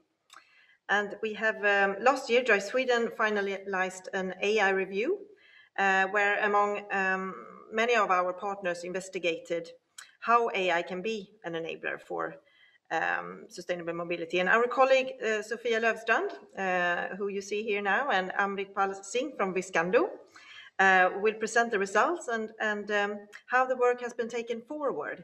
And also give some concrete examples. So a warm welcome to both of you, and the digital floor is yours. Thank you very much. So I will start, and then I will hand over to Amrit in a few minutes. So to start with, I want to present a little bit about this AI review that was finalized in the spring of 2020. And if you want to read more about it and the details of the report, you can find it on the Drive Sweden website. So this AI review worked on the what should Drive Sweden do? How can we apply AI more in mobility and transport projects? Let's see, maybe the control room can help me to switch slides because I lost that function. Thank you. So we should review the Drive Sweden operations in terms of ongoing projects and planned projects, or where measures can be taken to counteract unwanted effects of AI, because of course it could go in the wrong way. We want to define specific initiatives that focuses on how AI can support data analysis and work for improved and more efficient mobility, and also increase the knowledge of AI in transport. And some general conclusions is that the general competence in AI can be improved in many aspects. I think there are certain companies that are very specified and the knowledge, have great knowledge of AI, but generally among if you look at the whole transport industry, it can be improved. So as we are partnering with AI Sweden, they are offering a lot of both free online courses and courses that are specific to certain areas. So you can look more into that as well. Another conclusion is that we have to always focus on the ethics of AI and how to secure that the GDPR and legislation is applied, and that we follow the ethics guidelines. So in the report, there's also more information on how to apply that and how to consider that in all projects. But considering that Drive Sweden specifically, our partners told us that we should focus on the system perspective, and that's kind of the aim here at Drive Sweden to collaborate with many actors and see the system perspective and the system demonstrations perhaps. And then we also have some more specific challenges that are more the technical issues or the transport related issues. And there were 5 areas that we identified, and they are quite broad. But here we see a lot of potential to apply AI. So, for example, in the planning and maintenance of both the physical and the digital infrastructure, of course, that's the maintenance of roads, for example, but also being able to prioritize connectivity and perhaps also charging infrastructure. We need to know about more how the roads are used, how vehicles are populating our streets, basically. The second one is the traffic management for both national and urban roads. So to avoid traffic jam, to be able to find solutions before even they arise, such as dynamic speed advice that can be a more advanced way of directing traffic in the future. The third point is the forecasting of transport needs. And of course, this is the key for many of our partners in their business to be able to efficiently forecast the transport needs. So that's for goods transportations, but also for public transport. So be able to plan those lines and routes. And I think that's more apparent now in the COVID pandemic that it's needed to be able to readjust to the current situation. And number 4 is the planned and real-time route optimization. And for example, being more efficient in being able to reroute vehicles when something arises, an accident or different more unexpected events. So there's a lot importance of the communication between different actors, specifically in that one. And the last one is related to mobility as a service, or MaaS, and that is to support people to make transport mode and route decisions when we are more and more leaving our personal vehicle at home and traveling in different ways. We need to understand more about what is the optimal way, what services are there, and how will they help me. Maybe I care more about having low pollution transport than quick transport, or different people will have different requirements. So to work on that is also very important. So you can look into more of the cases in the report about these 5 challenge areas. So what happens after this report? What happens next in Drive Sweden? And we are continuing the work, of course. We are teaming up with the domain experts and AI experts. We have seen that it's very important to get those people together. Often they are not the same one person. So we are doing that in several projects that are going on now. We are trying to describe the specific mobility challenge because to solve the specific challenges we have now, we start from the domain question, or the challenge of transport. And from there, we go to the understanding what data is needed.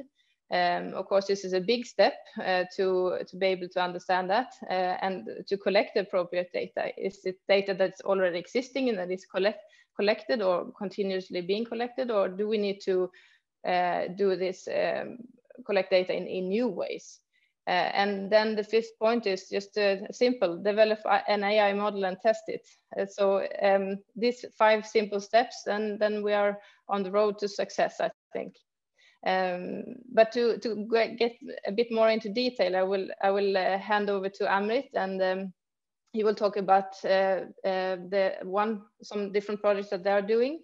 And this is run in parallel to the strategic project AI-driven mobility within Drive Sweden. So to hear a little bit more about the details and data that is being used, please, Amrit, go ahead.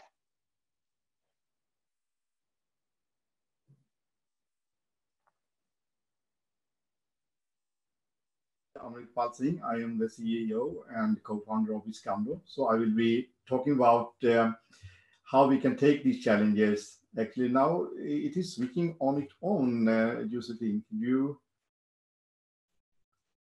stop that. Let me see if I can.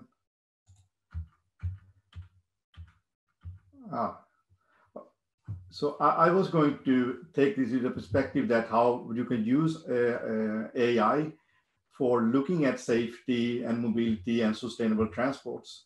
And when we are talking about safety, then of course Vision Zero is something that is a good starting point, which originated in Sweden, and it's nice to see that it is kind of being adopted at a global level.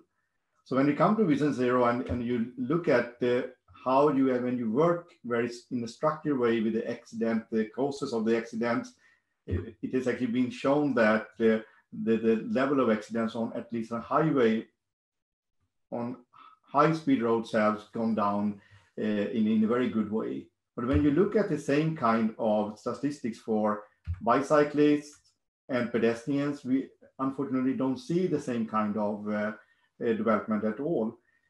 Also that given that we really do want to increase the sustainable transports, and then we really need to think both about the mobility parts, the safety parts, but also that people actually feel secure in urban traffic. And one reason that it is more difficult is that that traffic in the urban environment is much more complex than the highway, the high-speed roads that we have outside the cities. And that's, I think, where more modern technology and AI actually can make a significant contribution. Because I think we can easily agree that traffic safety depends on interactions, and then when we are not able to work this interaction out in a good way, I'm really sorry for the slides here, which are kind of jumping back and forth.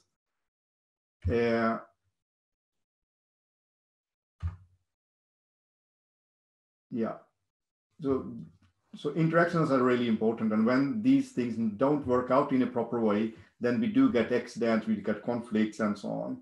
And if you really want to collect data and improve things, then we definitely need to measure and look at how traffic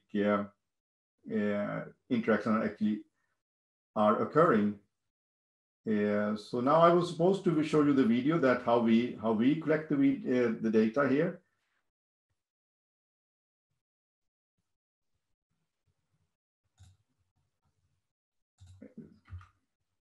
Okay, let me see if we can.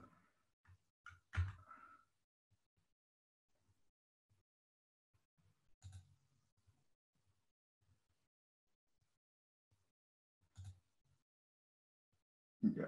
Okay, so anyway, what we have done is that we have a sensor based on 3D vision and AI that we can actually collect data on all kinds of road users simultaneously, but also that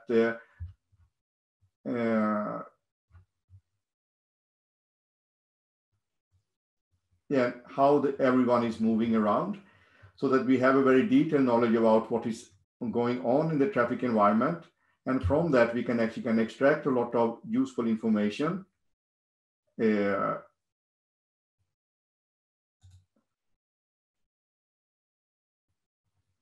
I don't seem to get the videos working. Given that we can collect all of this kind of data, is what we are now doing is that we take the real-time capabilities of the system also to predict what is going to happen in the near future, so that we can avoid accidents before they are an incident. There is so that in that way we also can make these kind of, for example, right turning intersection or crossings to be more safe than they are today. And now what we are doing is that we are collecting all of that we have done previously, and with the support of Drive Sweden and Vinnova, and in collaboration with Uppsala and Svarco, we are actually collecting that all together, and we are going to take that for also use of a combination of traffic management of an intersection, where we take into account the bicyclists and pedestrians and their need of mobility in a better way, and making it much more data driven and making it available all the data for doing more AI on top of all of their movement patterns and so on. I'm sorry for the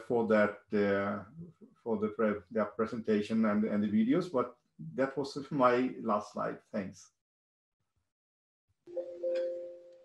Thank you very much, both of you, for this. And we will make sure that the slides and movies are available afterwards so that everybody can look at it. There is a slight delay when clicking, so that's probably what happened. Yeah. But anyway, we got a good picture of what you are doing and how AI can help us in the future to get more efficient transport. So thank you so much. Yeah, thanks a lot.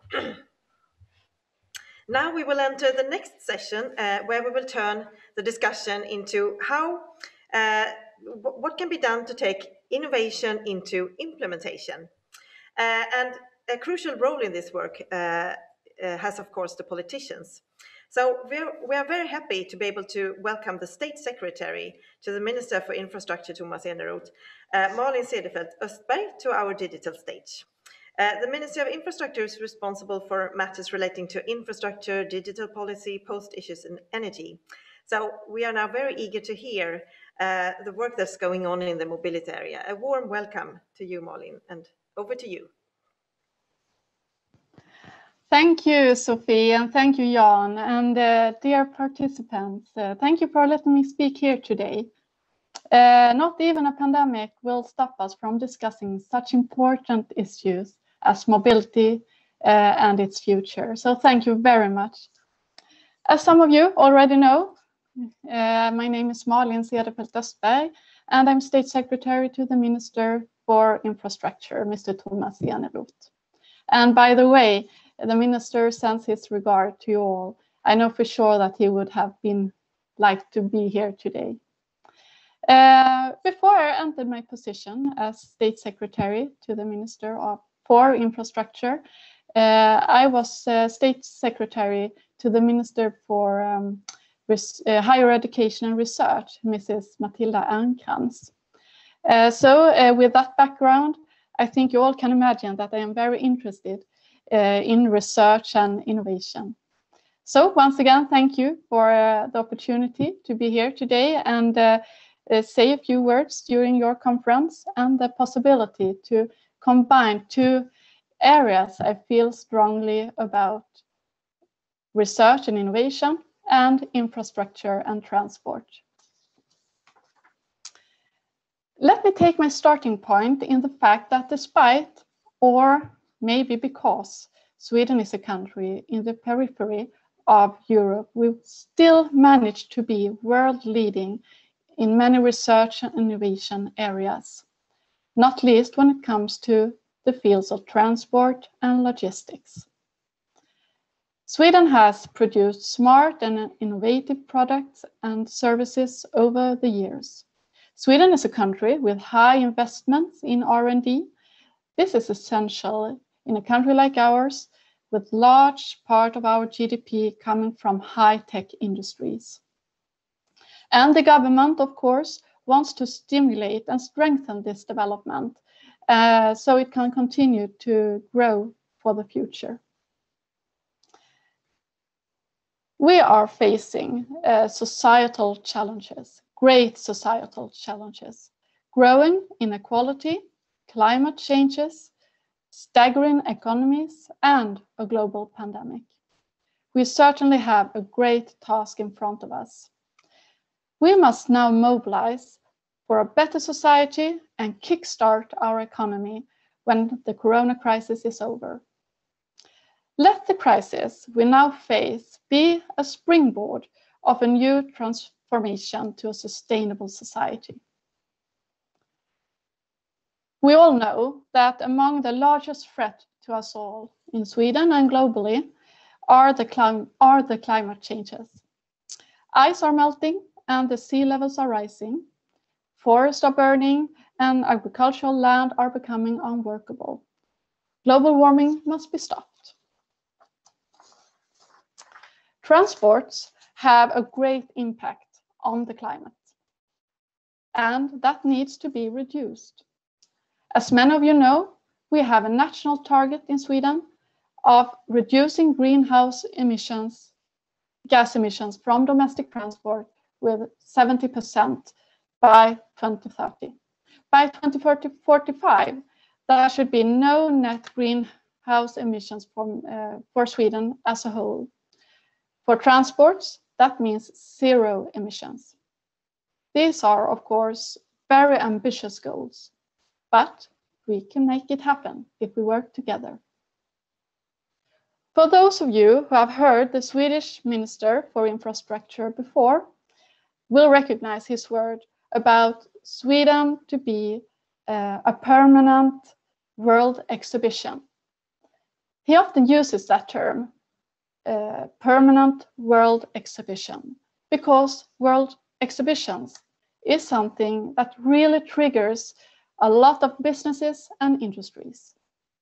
Let us make Sweden a permanent world exhibition for the implementation of new environmentally smart technology, not least when it comes to transport. Let us show that the transition to sustainable society and transport system is possible. This is smart policy, not only for the climate. This is important investments to strengthen our competitiveness, create new jobs, and build a strong fossil-free welfare state. Dear friends, the transition to sustainable transport sector must be done with measures that leads to real change for the future. I think we are on the right track for coming years, and I want to give you two examples. One is well-established method, and the other one is kind of a novelty. What I refer to is the next national plan for infrastructure, and the other is the high-level commission for electrification initiated by the government. The national plan for infrastructure is the main instrument for both investments and maintenance of the Swedish infrastructure system. We are now in the process of preparing a new bill that will be presented to the Parliament in April. In the bill, the government presents the economic frames for the investments coming years. Already during the current national plan, we are making the largest investment in modern time, with 700 billion Swedish crowns into our national infrastructure plan. That means, for example, the greatest railway expansion since the railway system was introduced. The investments in our future national plan will continue to contribute to building a stronger, more equal and sustainable society. It will also mean that we make large public investments in a situation when we need to kickstart our economy.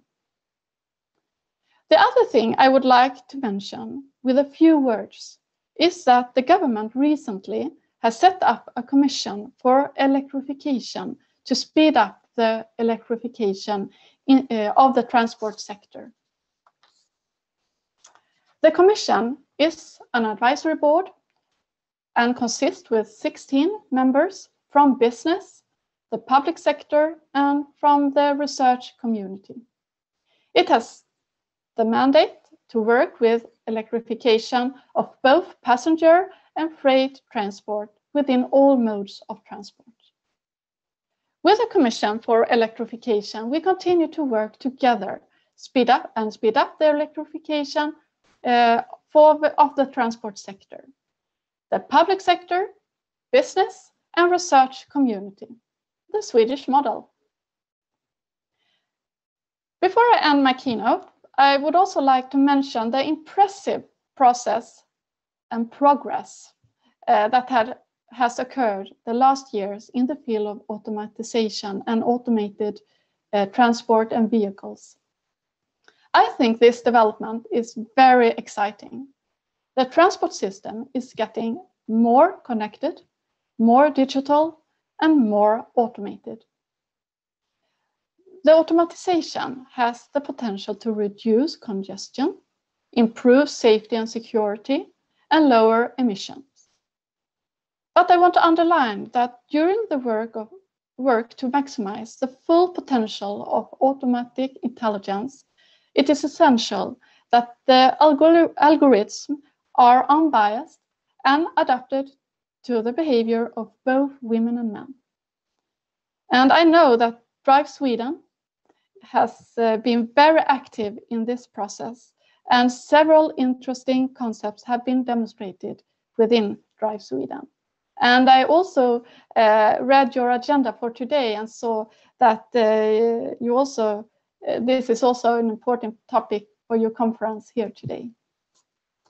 I also want to take the opportunity to, now when we in the web world are in Gothenburg, to congratulate Drive Sweden and others involved in the development of autonomous buses, to the extent that 2 buses last week began to be a part of the public transport in Gothenburg. I am certain this is just the beginning. So keep up the good work. To conclude, we are in the middle of a pandemic with severe consequences, but we must use the efforts to build for the future. With investment in research, innovation, and green technology, we can tackle climate change and kickstart our economy when the crisis is over. Let us continue to make Sweden a permanent world exhibition for the implementation of new environmentally smart technology. So, thank you very much for your attention, and I wish you all a productive day and good luck with your conference. Thank you very much, Malin. We really appreciated her hearing these words, and we totally love here that how you look at combining innovation and implementation, and also, of course, seeing the potential in what can be done with electrification and automation and smart connectivity and so forth. So thanks a lot for being here. We will thank your support, and we will actually bring that with us into the next panel here as we move into a policy discussion. So before handing away, once again, thank you so much, Malin. Give our best to the Minister. Thank you. Bye-bye. Bye. So one of the thematic areas in Drive Sweden is focuses on policy development, and we have a distinguished panel here that will be moderated by Susanne Stenberg, and she'll be joined by Malin Figenpaksai from Region Stockholm, Mikael Ivry from City of Gothenburg, and Pernilla Bremer from Transportstyrelsen, or the Swedish Transportation Agency. So we'll gladly hand over to you, Susanne, to lead us through this discussion. Thank you. Thank you so much. And thank you for inviting me to be part of the forum today. It's very exciting, thrilling. As always, nice to be here. And our special guests in the panel, of course.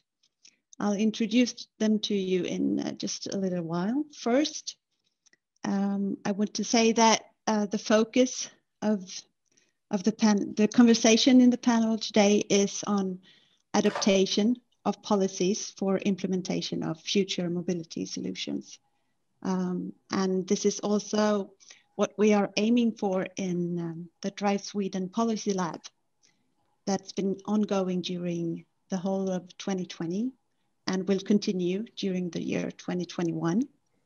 I just want to take the opportunity to let you know that we are going to publish reports over the work done last year, and they will be published here on Drive Sweden's webpage in, well, just a few days in the end of the month. So now the panel. I will introduce all of you very, very soon. First, I want to say that we will start, the first question is for the panel to reflect on a poll question. So you in the audience, you can, next to the chat function, you will find the poll, and there you can be part and cast your vote. And the question here is, how do we navigate challenges of policy and regulation in order to implement innovative solutions of smart mobility? How do we navigate? And you will find it through the polls there, and you can cast your vote. Please do take part. So I will introduce the panel meanwhile, and then I'll get back to the studio to hear your answers. So we have Malin first, coming up here first. Malin is managing regional climate questions in region of Stockholm. She's a politician. She's being part of the General Assembly of Region Stockholm, and she chairs the board for climate, på svenska är det klimatberedningen of Region Stockholm. Welcome. And then we have Mikael Ivari. He is a senior advisor at the Urban Transport Administration, City of Gothenburg. Mikael develops strategies for how to approach the increased connectivity and digitalization of the transport system. He coordinates the portfolio of projects within the field of connected and automated vehicles. He's also active at the European level in some organizations. Thank you for being here, Mikael. Thank you very much. And then we have Pernilla Bremer. She is a senior administrative officer at the Transportstyrelsen, which is the national authority of transport. This Pernilla's responsibilities are public policy, and among other things, she's in charge of the inquiry from a governmental assignment on examination of simplified rules with regard to micromobility. Great to have you here, all three of you. Thank you. And so the first one is to reflect on how we navigate challenges of policy and regulations. Let me see. Do we have Jana or Sofie to tell us the costs of the audience? Yes, we're looking here, and we see that the winners of this vote are actually two alternatives. I'll put my glasses on so that I see properly. Yes, the winning is to be an active part of the ecosystem, but almost as many votes has the regulatory sandboxes and temporary regulations. So that is more or less the Dry Sweden Policy Lab, isn't it? Exactly. That's a nice overturn to us there. Thank you. Okay, so, well, regulatory sandboxes or temporary regulations or being an active part of the ecosystem, that's the audience costs. Would you like to comment first, Malin? You're nodding your head. Well, I do understand and I do agree that these are probably the way forward. As we see, I think, let me start with that as responsible for the regional climate issues in Region Stockholm. We see the need of going fast forward in transportation issues, as 50% of the regional CO2 emissions comes actually from the transportation.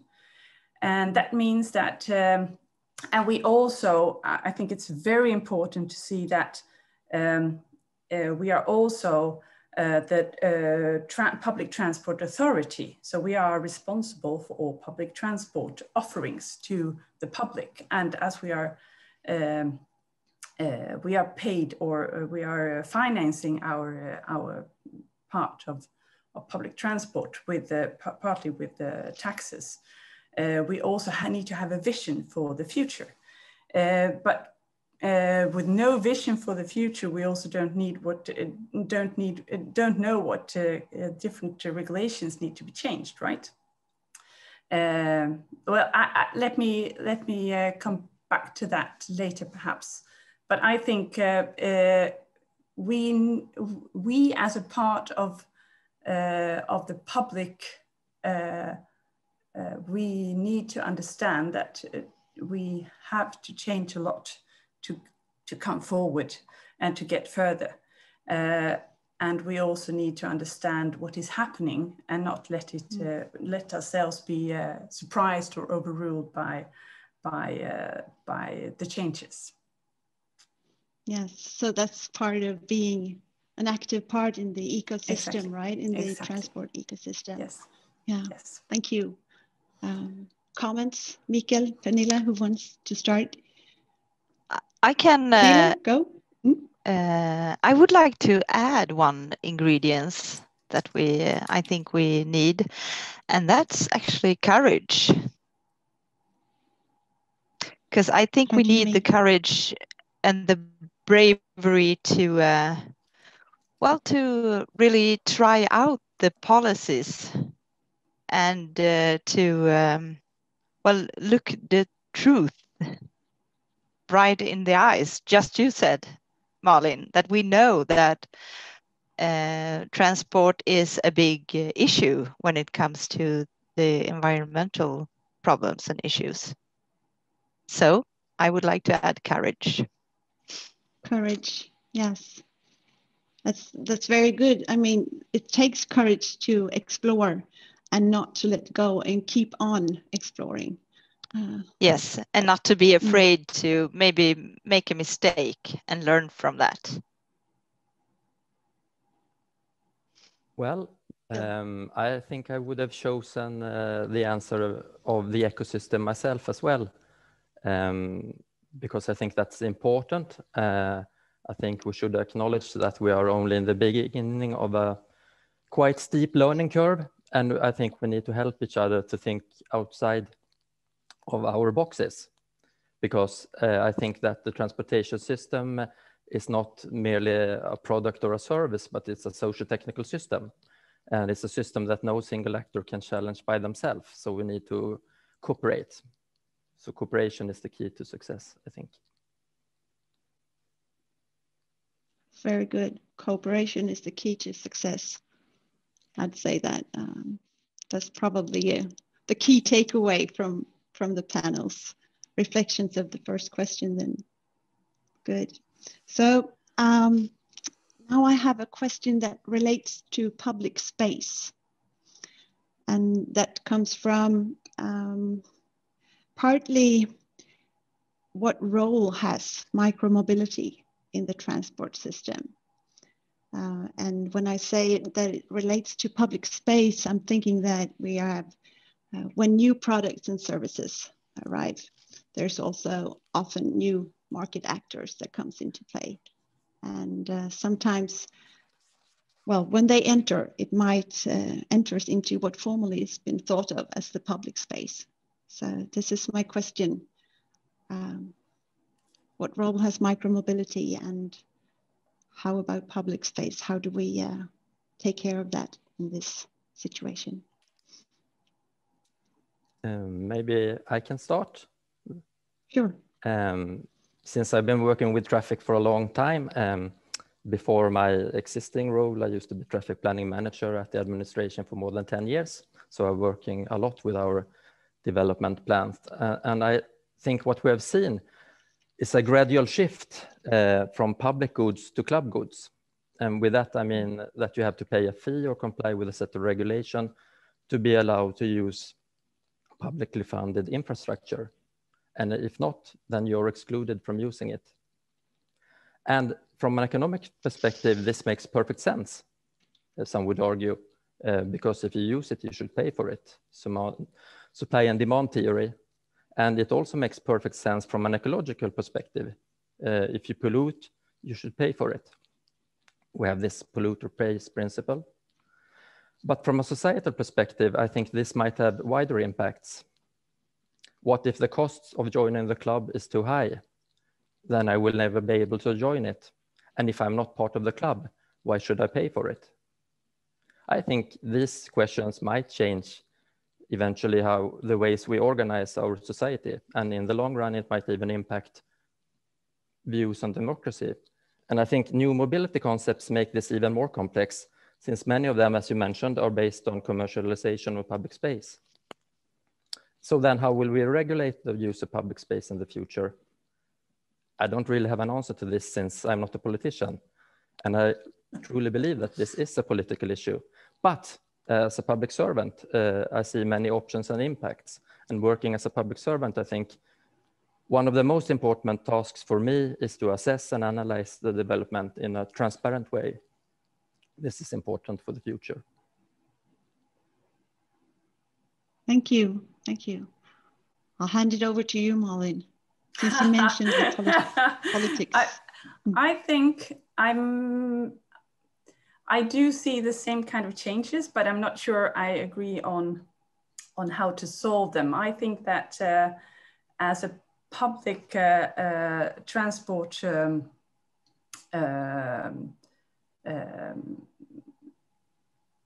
authority, we need to actually be in charge of holding it together. As I see that, to having the democratic side of it, let's say public transport is made for everybody, right? So that's the backbone of our transportation system, especially in the highly dense populated areas. Micromobility is perfect for the last and first mile, right? But unless regulated in some way, or having a pricing model that reflects that first and last mile, or being a part of perhaps the public transport offering, it will not per definition be the smartest way. It can be, but it doesn't have to be. So micromobility could also be cargo bikes, for example, which is a perfect way of picking up the children at school and so on. And I think it's really interesting. I have an idea of my vision is that we will in the long term we need to be able to live our lives without owning a private car, because the challenge is, of course, to have a society that is not only electrified, but also is transport efficient. And everybody owning their own car is not per definition transport efficient. So I think micromobility has a very important role, but I think it needs to be regulated. And I think that we were not, as politicians, especially in municipalities and cities, we were unprepared for the changes. And I think the politicians needs to be aware of what is coming. We can never leave the change, because we are politicians, and change is actually very slow in politics. And there is a reason for that. But we need to have a vision, and we need to be updated. We need to be educated on what is coming, and have an idea of what we need to do with that for the public good. So you brought up that one needs to think of regulation with regards to micromobility, and then I'm thinking that it connects to how do we let new actors into new arenas, and how do we do that? Pernilla, do you want to add on the same topic? Yeah, sure. When it comes to regulation, it's my topic. As a public policy officer, I would say that the greatest challenge for now is that we have a set of rules that are not making development possible as much as we want to. So we need to modernize the policies. Because for now we are, setting a lot of obstacles that they don't really need to be there. But we need the courage and the incentive to change them. And it's hard work, but it's very much needed. And I can give one example from real life that we are working with together with other stakeholders. We have a project that we call Street Moves, where we try different methods to change the public space, one might say. We have like a micro mobility hub where you can park bikes or e-scooters or just hang. There are tables and things children to play with, and this can develop more. We just we started very basically, and we want to let it keep changing. So we cooperate. We are several different governmental authorities, and it's private companies, and we also involve the public citizen to be a part of changing well, the public space and what they want to have in the public space.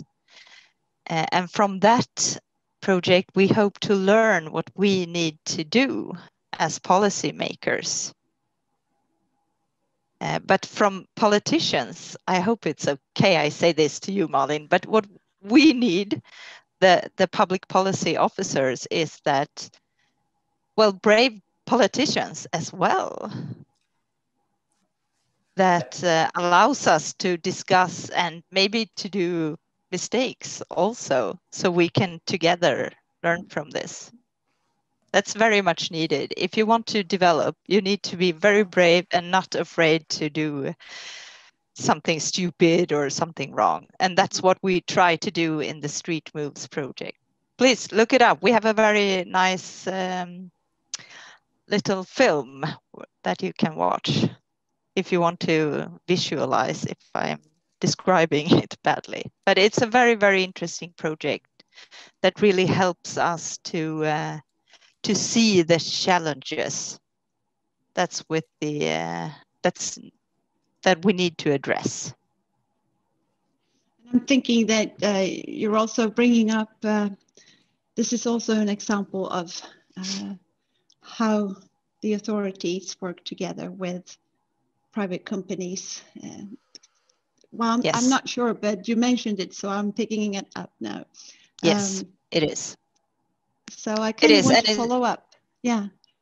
It's very important to do that. It's very fruitful to work together. And we use like a design and research perspective together. Like we are 3 governmental authorities and maybe 2 companies and 1 or 2 municipalities as well within the project.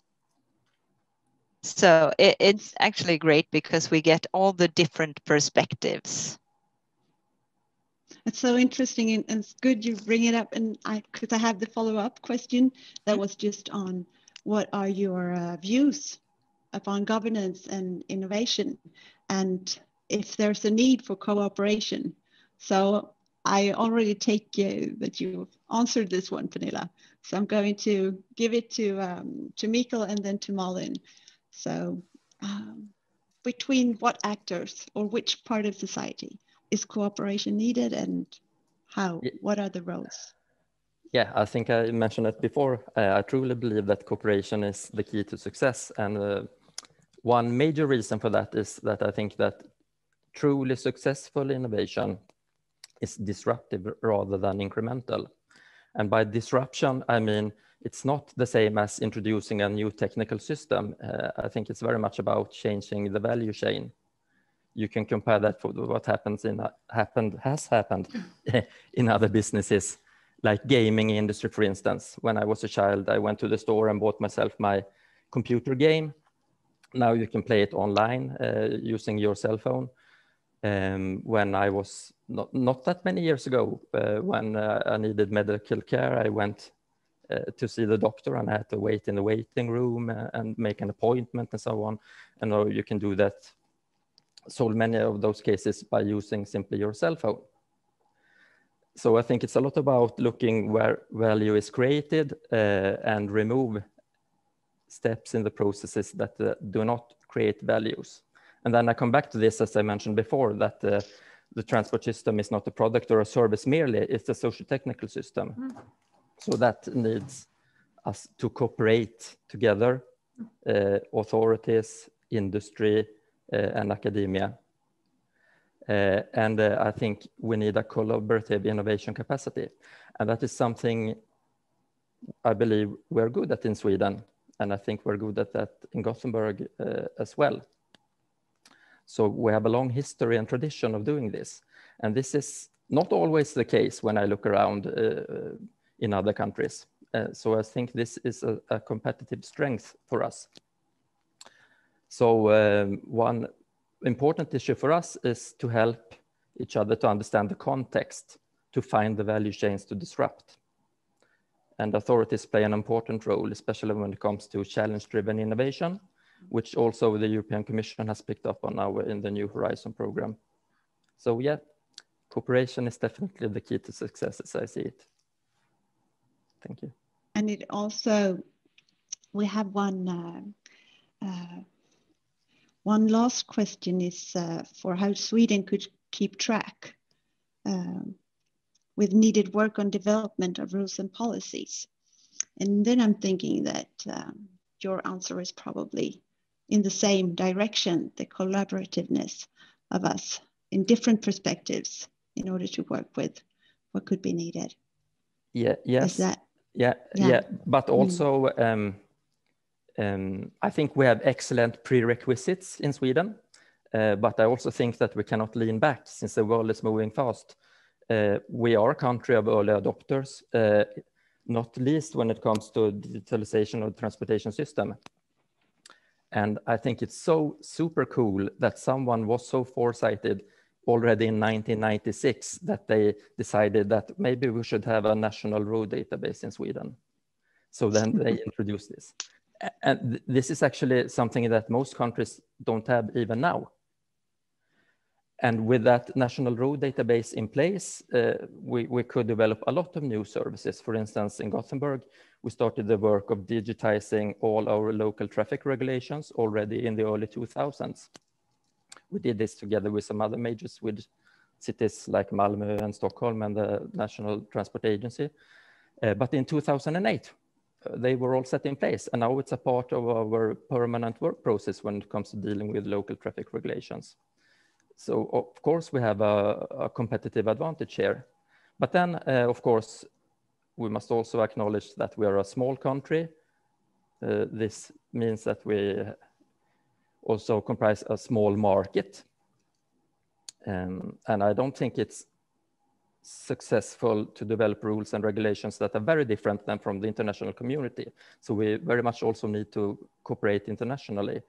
And we must be very active in international forums like UNECE, for instance, when it comes to transportation system, and on a European level as well, interacting with the European Commission. Because I think we have a great role to play here as an inspirator and a role model in many cases. Thank you. Thank you.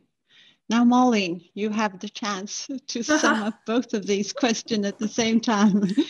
Is there a need for cooperation, and what should we do in Sweden? How do we keep track on developing policies? I do hope you would be surprised if I say, no, we don't need any cooperation. But of course I do. Well, you need to elaborate.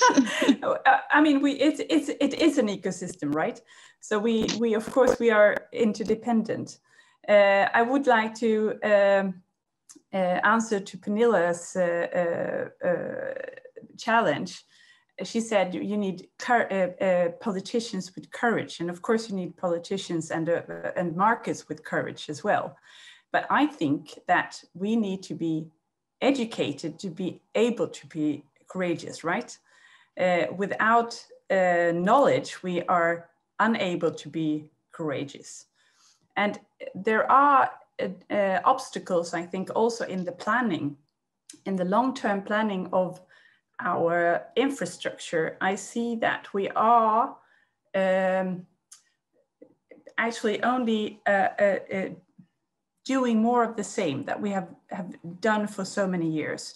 We are not per definition planning for a future that is electrified and autonomous. We do not plan for the micromobility. We do not plan for a society with shared goods. And I think that is one of the main challenges for all politicians and policymakers, and is that we need to understand that the future will be different than what it was. This is one of the biggest changes in society that we can see right now, right? It is a question of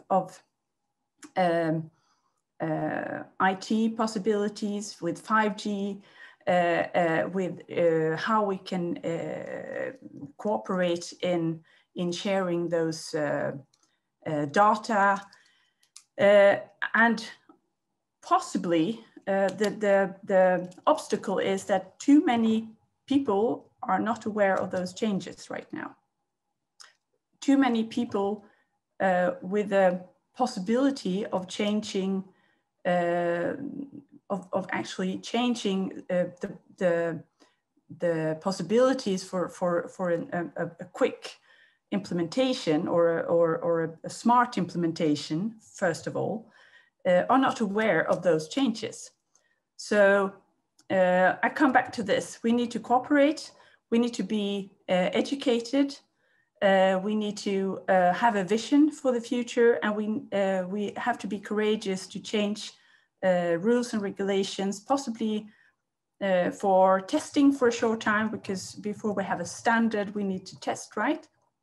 And then we have to be able to go from pilots to implementation. And that means we have to be able to scale up. And I think as authorities and policymakers, we also have the possibility to be able to scale up, but we need to be, we have to make daring decisions to do that. Thank you. So you pressed on for the need for societal planning also. Yeah. Can I add one thing? Do we have time? Yes. I just like like to 1 add minute that, to sum up, Pernilla. That's perfect. Yes, I don't want to sum up, but I would like to add that we really need to be careful so we know that we are addressing the problem and not the effect. Mm-hmm. And that's exactly where the what you- cooperation comes in, I think. And then that will bring me back to what you said in the beginning, to be courageous, to stay and explore the problem, to really identify what's needed when we try to develop policies. And in the long run, then also different rules and regulations together. Well, thank you so much, Malin, Mikael, Pernilla. Thank you for a great discussion. And by that, I'll hand it back to Janne and Sofie. Right on time, I hope. Perfect on time. Very well managed, Susanne. And thank you to all the panelists. It was very interesting to listen to you. Very good insights that we will bring further, of course. And I think maybe we should also underline that when you in the audience perhaps also bump into policy and regulation problems that you think you need to solve in collaboration with the others, don't hesitate to get in touch with us and can discuss is there something for the policy lab, for example, or other ways to take it forward so that we don't get stuck in these challenges, but really try to move forward. So thank you very much again, and hope to see you soon. Bye-bye.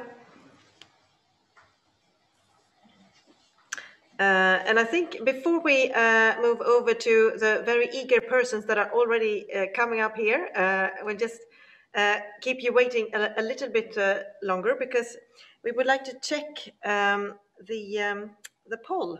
Since we've now had a discussion with some public actors and also heard the State Secretary before, we would like to check the poll question, how can government best help accelerate deployment of sustainable mobility?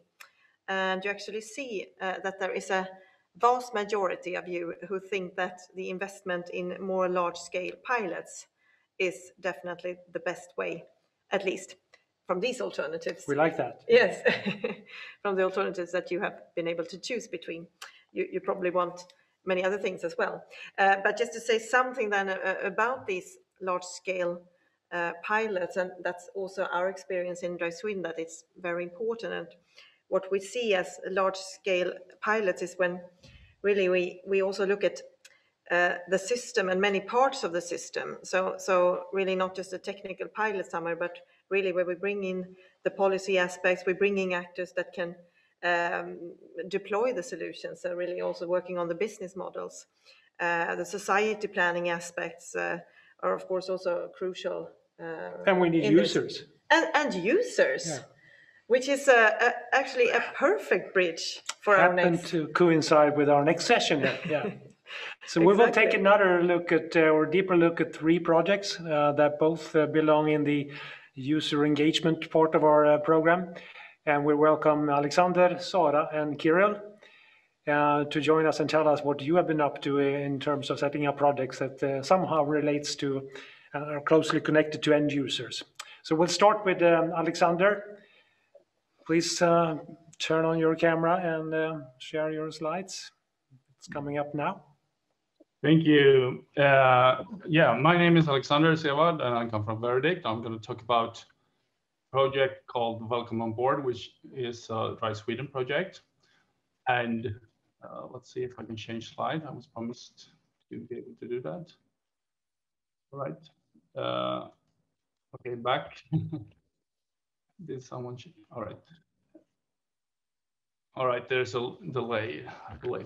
So I'm going to talk about the project Welcome on Board, and it's actually a short version about introducing and exploring crowdsourcing within public transport, primarily with public transport. And we have looked upon 2 things here. First of all, to explore what can be done within crowdsourcing on the longer term within public transport in the future, and also what can we do today, and also to do some of those things. So the partners are listed here. I'm not going to read them out for you. You know most of them. So next slide, please.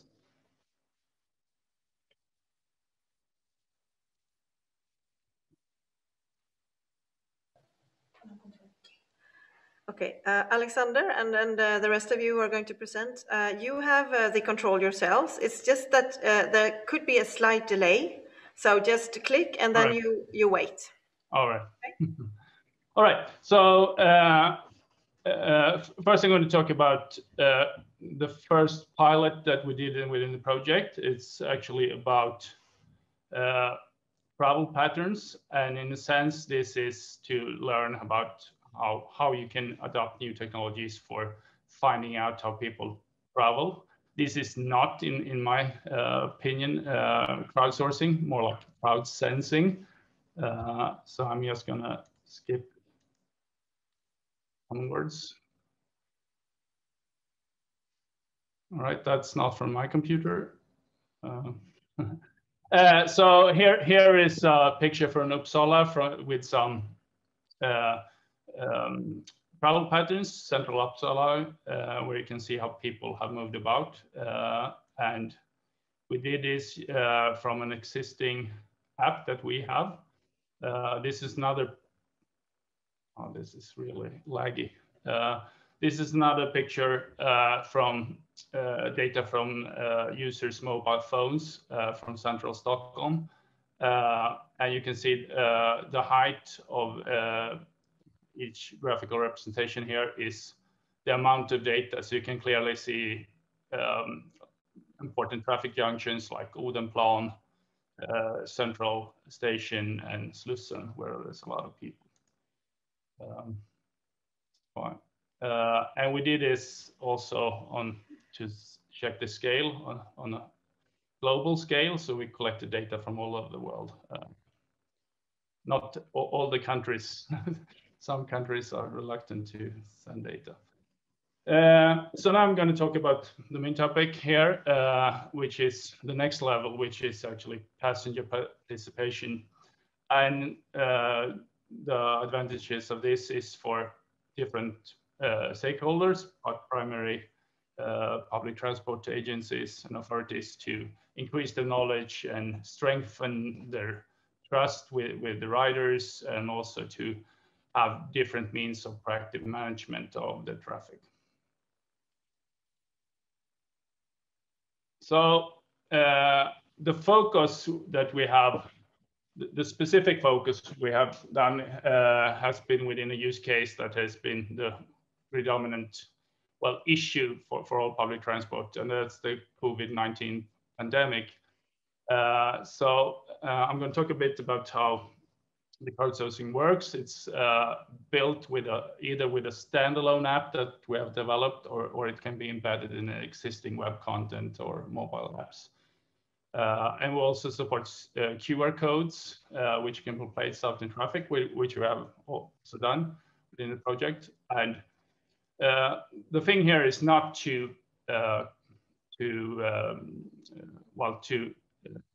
count people. We have other means of doing that, like automatic passenger counting, but to actually capture the whole picture, what actually passengers are experiencing, and also all the factors that are actually affecting their will to use public transport in terms of congestion safety.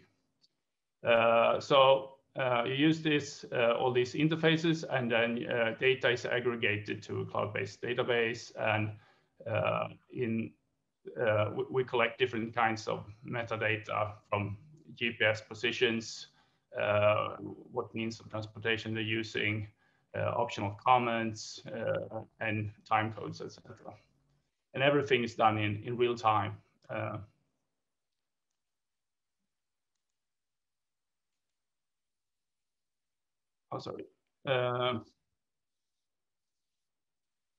Yeah, so the apps that we have developed them not only to be able to take advantage of this specific question, but also to let public transport authorities and also operators to continue using these solutions in a post-COVID-19 scenario by changing the question to maintain a continuous digital relation with their end customers, the passengers.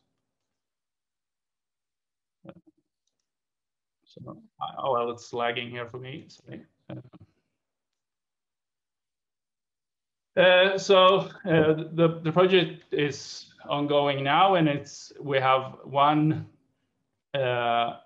Here's an example from the ongoing operation.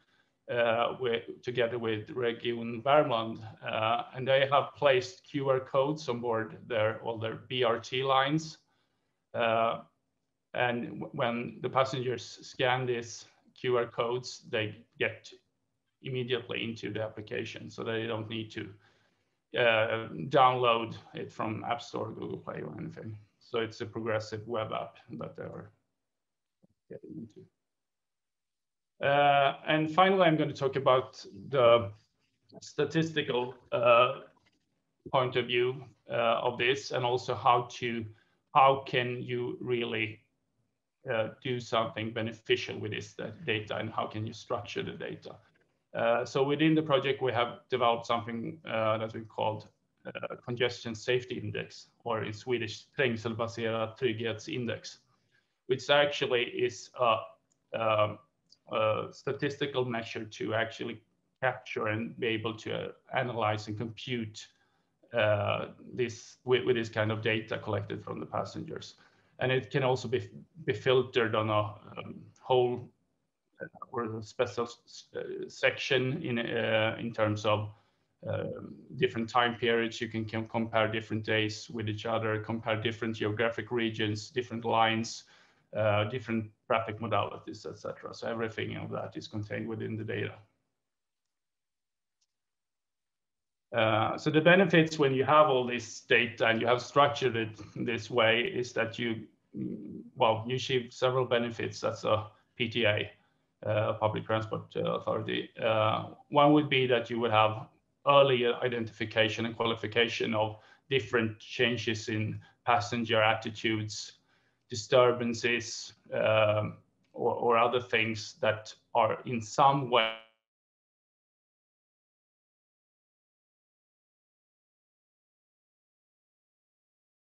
to travel, basically, or to choose another means of private transportation instead. And this is also important that this has been developed as a complement to APC data, automatic passenger counting data, to get a comprehensive, reliable picture of the situation. And apart from sensors, this is also the complementary part is to be able to, to capture factors like what is the situation outside the vehicles, at the bus stops, several things that APC doesn't count that take up a lot of space are like things like prams, wheelchairs and other things on board. And also to learn about how do people travel between the vehicles and within traffic.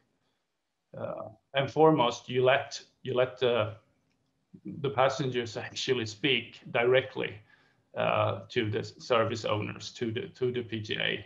So you establish a digital channel. You move from generation 1 when users were only allowed basically to use in public transport a travel planner and to check the timetable, to be part of the digital infrastructure for the public transport system. So that's everything for me. So if you have any more questions, please don't hesitate to contact us or visit our webpage. Thank you. Very good. Thank you, Alexander. We will actually save questions for to do an end of the session here. So if you can mute your mic and shut off your camera, we will move on to Sara Norskova from Kista to tell us about the Delta project.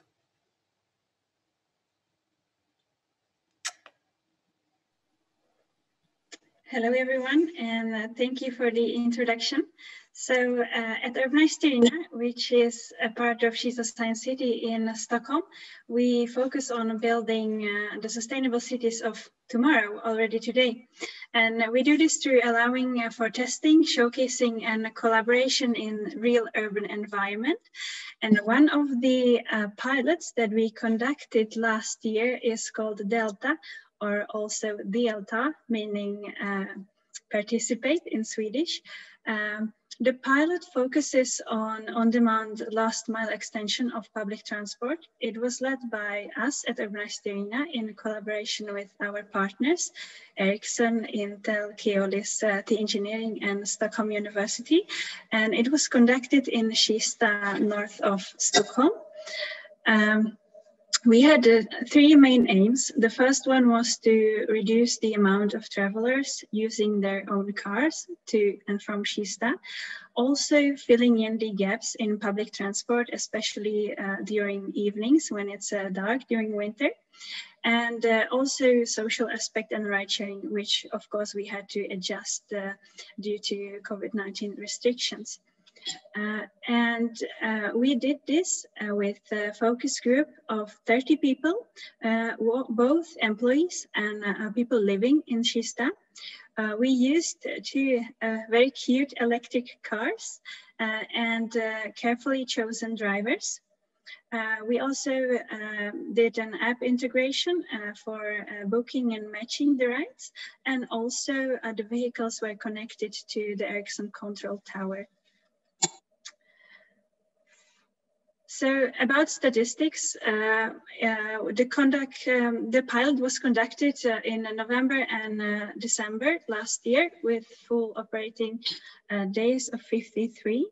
And here you can see that the service was mostly used in the mornings to get to work, but also it was equally distributed throughout afternoons between 2 and 6 p.m. When people got after work. And overall, people were extremely positive about the service. They stated that the drivers were really friendly. The service itself was very easy to use. And they especially appreciated the fact that the cars could take them to different places and locations. And also that the vehicles were already standing and waiting for them in Kista once they got off the train or metro. We also asked if the customers would be able to or would be willing to pay for the service in the next stage, and the majority of them said that probably that they would, because they already pay for similar services such as Uber or taxi. But what we learned also that is that it would probably need to be a part of the regular mass transit system in the next step, not a separate app or service. We also asked them how they would feel about using autonomous vehicles in the next stage or the near future. And we know that people in Kista are very tech savvy and curious. So the majority of them were very positive about using autonomous vehicles in Delta.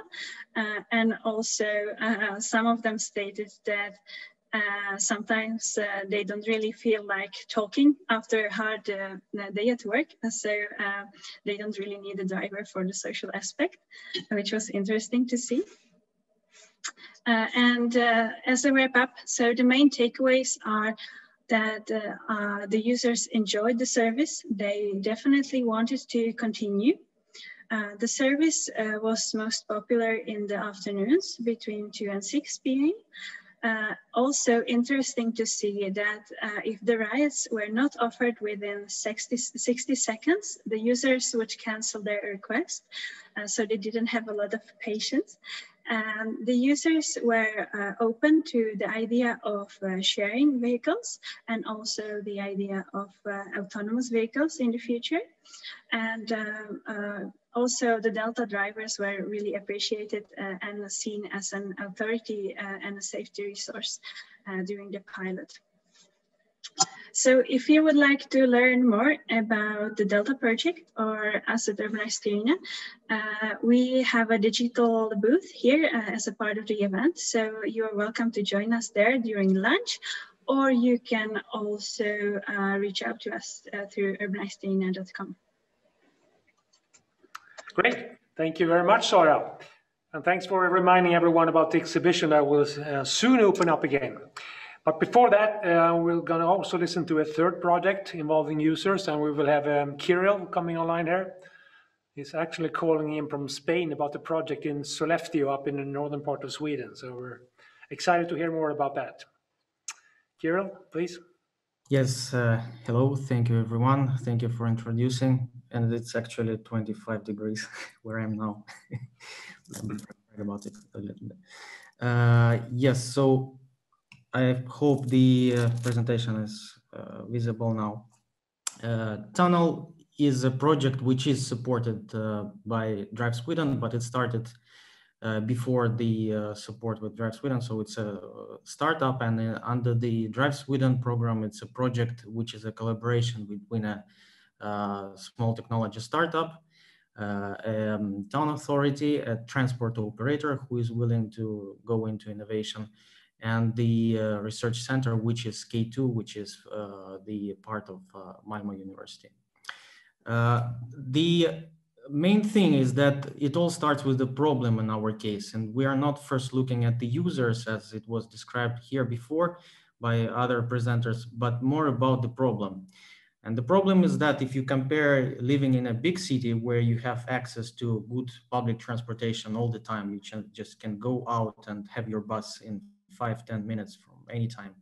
The problem is that in a small town, this is just not the case. I hope that my slides are changing now. I'm not sure. I think it's a delay.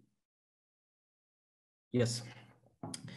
The issue is that the small town doesn't any typical small town, if it's in the north of Sweden, if it's in the south of Sweden, if it's anywhere in Europe, the small town starting from the population, let's say 3,000, 5,000 people up to 100,000, do not have such large funds to subsidize high quality public transportation in order to keep those hundreds of buses all the time on the road. And it's not just a transportation problem, it's also a social mobility problem, because if you cannot trust the public transportation system, for example, to get to a job interview, that means you'll not get a job. And even if you're lucky enough to get the job, that means you'll not be able to rely on the system to get to the job daily to commute. And the same is true for using the system to send the kids to school, using the healthcare system, and using any other amenities in your small town.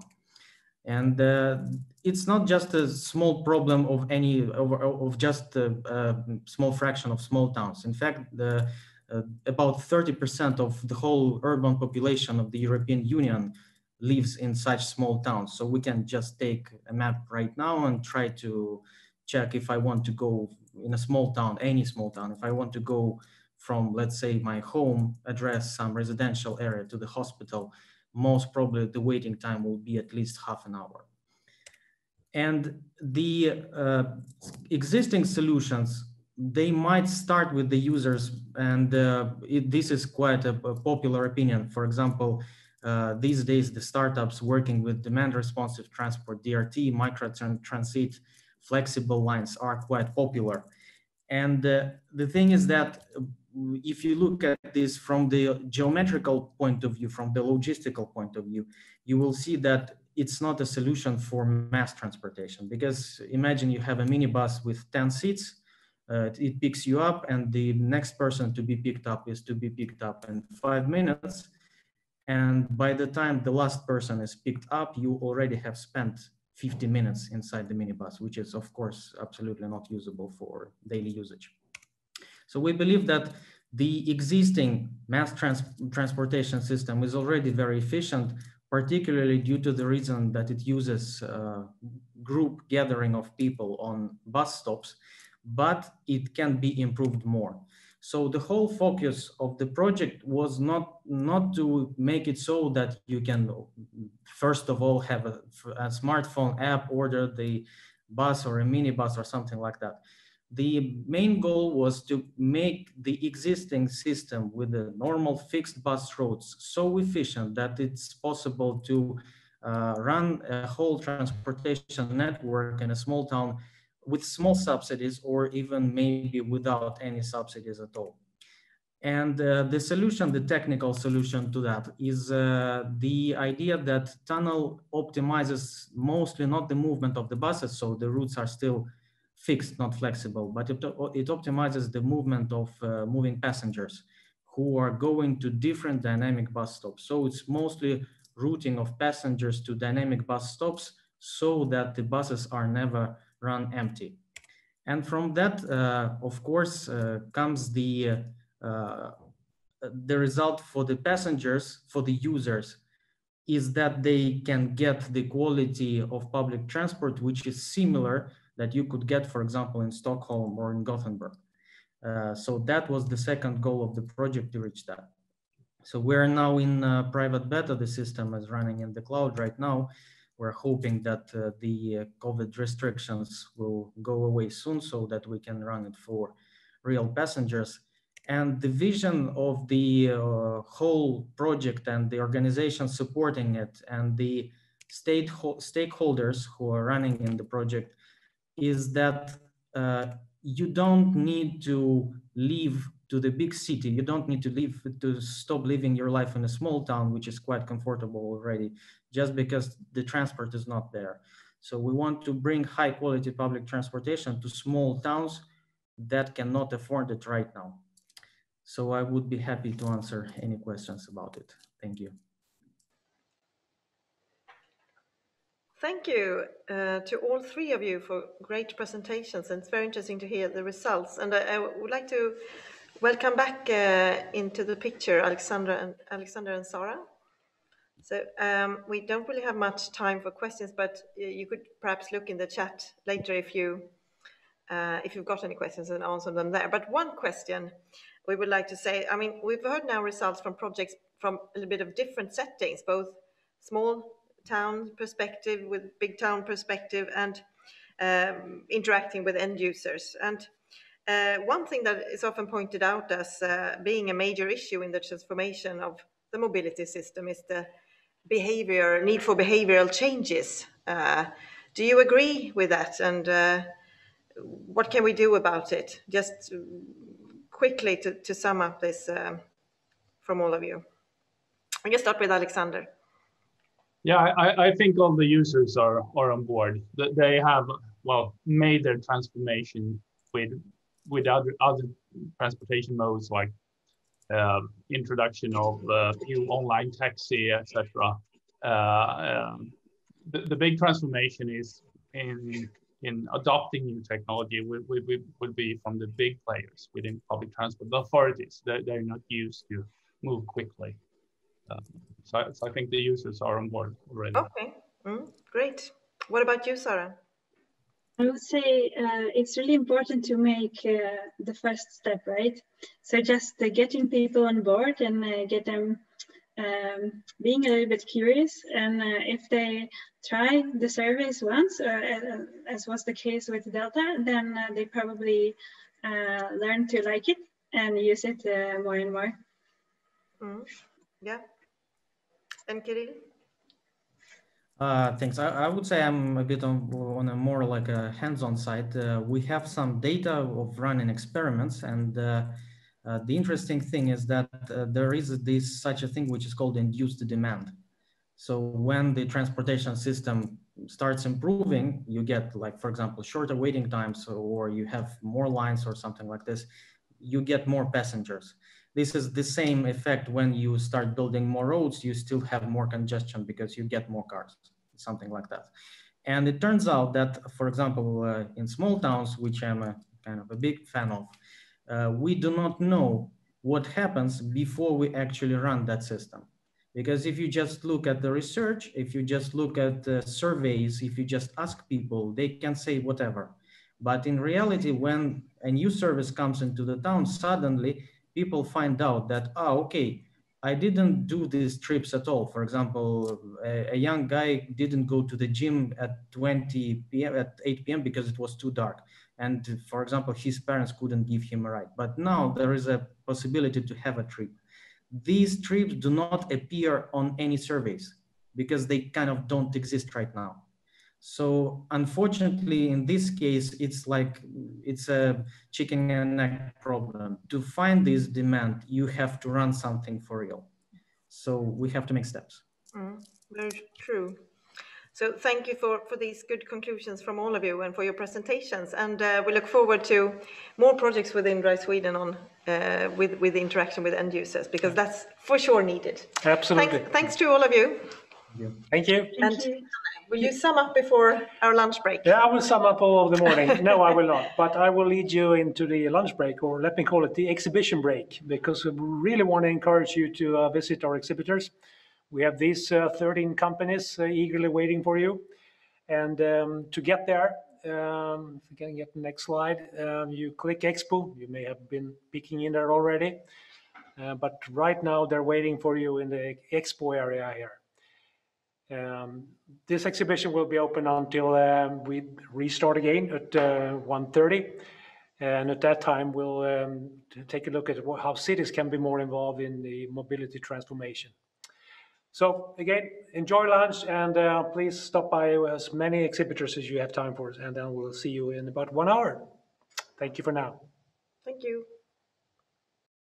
We're going to restart here right away. Not going to try to recap what happened this morning, but we want to inform everyone that all of this will be recorded, and whenever relevant slides will be made available afterwards. So please go back and visit our website after the event, and you will be able to catch up with what you may have missed.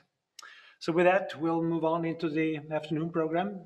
Sofie? Yes, and one of our thematic areas focus on society planning and questions connected to how we make sure that the solutions and technology go hand in hand with the societal goals.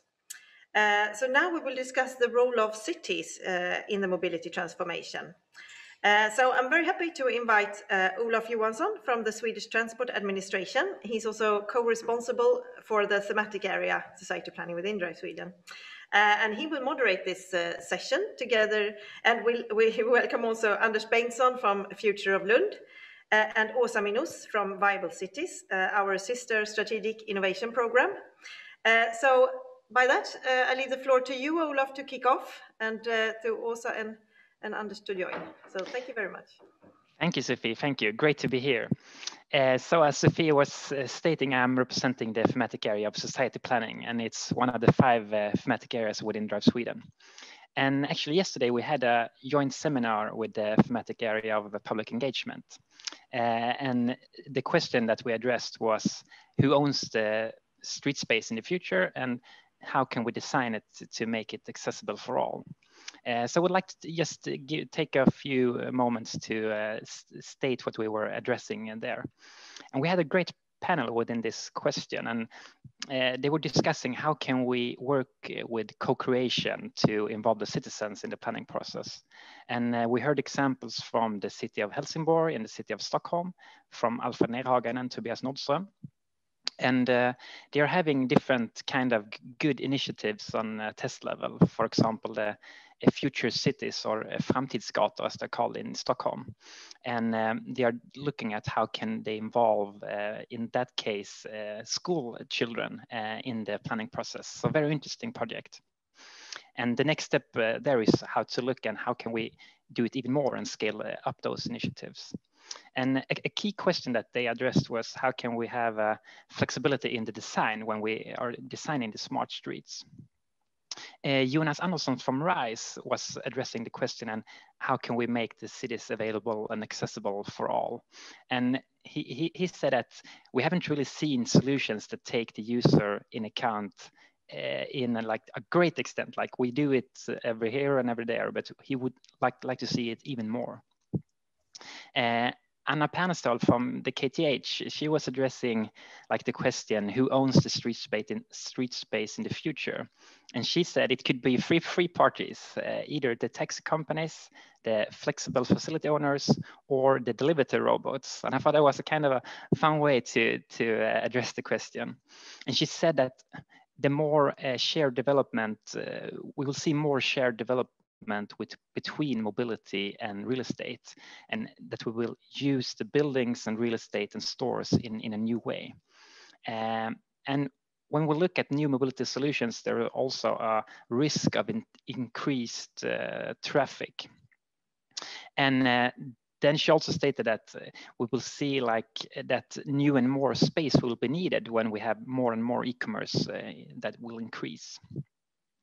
A key question in the discussion was also how can we design the cities in a way that are sustainable? And as Sofie was stating in the beginning, we are always looking in the society planning thematic area. How can we address questions that are reaching the sustainability goals? And we will hear more about that in just a little while.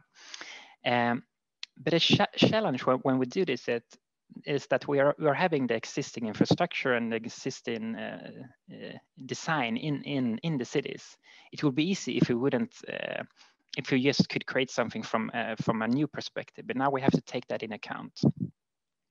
Then we had a really active and lively discussion in both workshops and then lifted these questions from the audience up to the panel.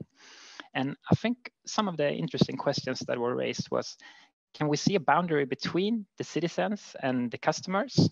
Or do we look at the citizens as a customers? And how, when we're introducing new technologies in the cities, how can we address all the citizens? And we have to rethinking what kind of types of vehicles and commercial habits and also social norms that we are embedded in already. It's also important to look at how we can combine new and old mobility approaches and how we can prepare for mobility that we don't necessarily think about today. So flexibility again is a key. And I think one last interesting point was that people might lose respect for cars when automated vehicles will gain respect for people. So I think that was kind of an interesting thing to have in mind. And on all these thematic meetings and webinars we're having, we are raising questions that the participants and the partners in Drive Sweden want us to address. So we have been, during these webinars, during the years, we have been always asking, what do you want to discuss more about? What kind of projects are you interested in? So we always try to address that. And we use the meetings as a base to get new ideas for new projects. And we always want to look at projects that are involving different actors from industry, from academia, and from cities. And I want to have a special shout out to the cities that we want even more cities to be involved in the projects, and we want more interesting projects to take place. So hopefully this you get some ideas now when you listen to this, and I hope we can address even more challenges and raise new projects in the future here together. So with that short introduction, I want to welcome Anders from Lund. You're involved in the project Dig Infra, so welcome. The stage is yours. Okay, thank you. So I think I'm going to start with saying the obvious. That the main reason, one of the main reasons that why we are gathered here today is, of course, the need for collaboration, and the future mobility and traffic infrastructure solutions is not a one party's mission to solve. So we are a number of stakeholders, and we need to play the development right, according to, as you mentioned, our both respective and common needs, but also in a long-term and sustainable way, and that is environmentally, socially, and economically sustainable. I'm trying to switch my pictures here, but it did work. I'm representing one of these stakeholders, though, the city of Lund, and that is actually one of the climate neutral cities 2030. And the public sector and municipalities may not always be perceived as the fastest car in the race, but also we have to move a bit slower, as we cannot gamble with tax money, for instance.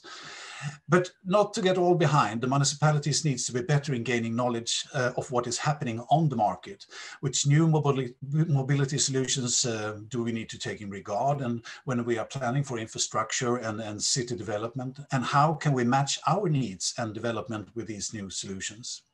And not least, how can we advise the market in a way that meets the needs from our municipalities and our citizens.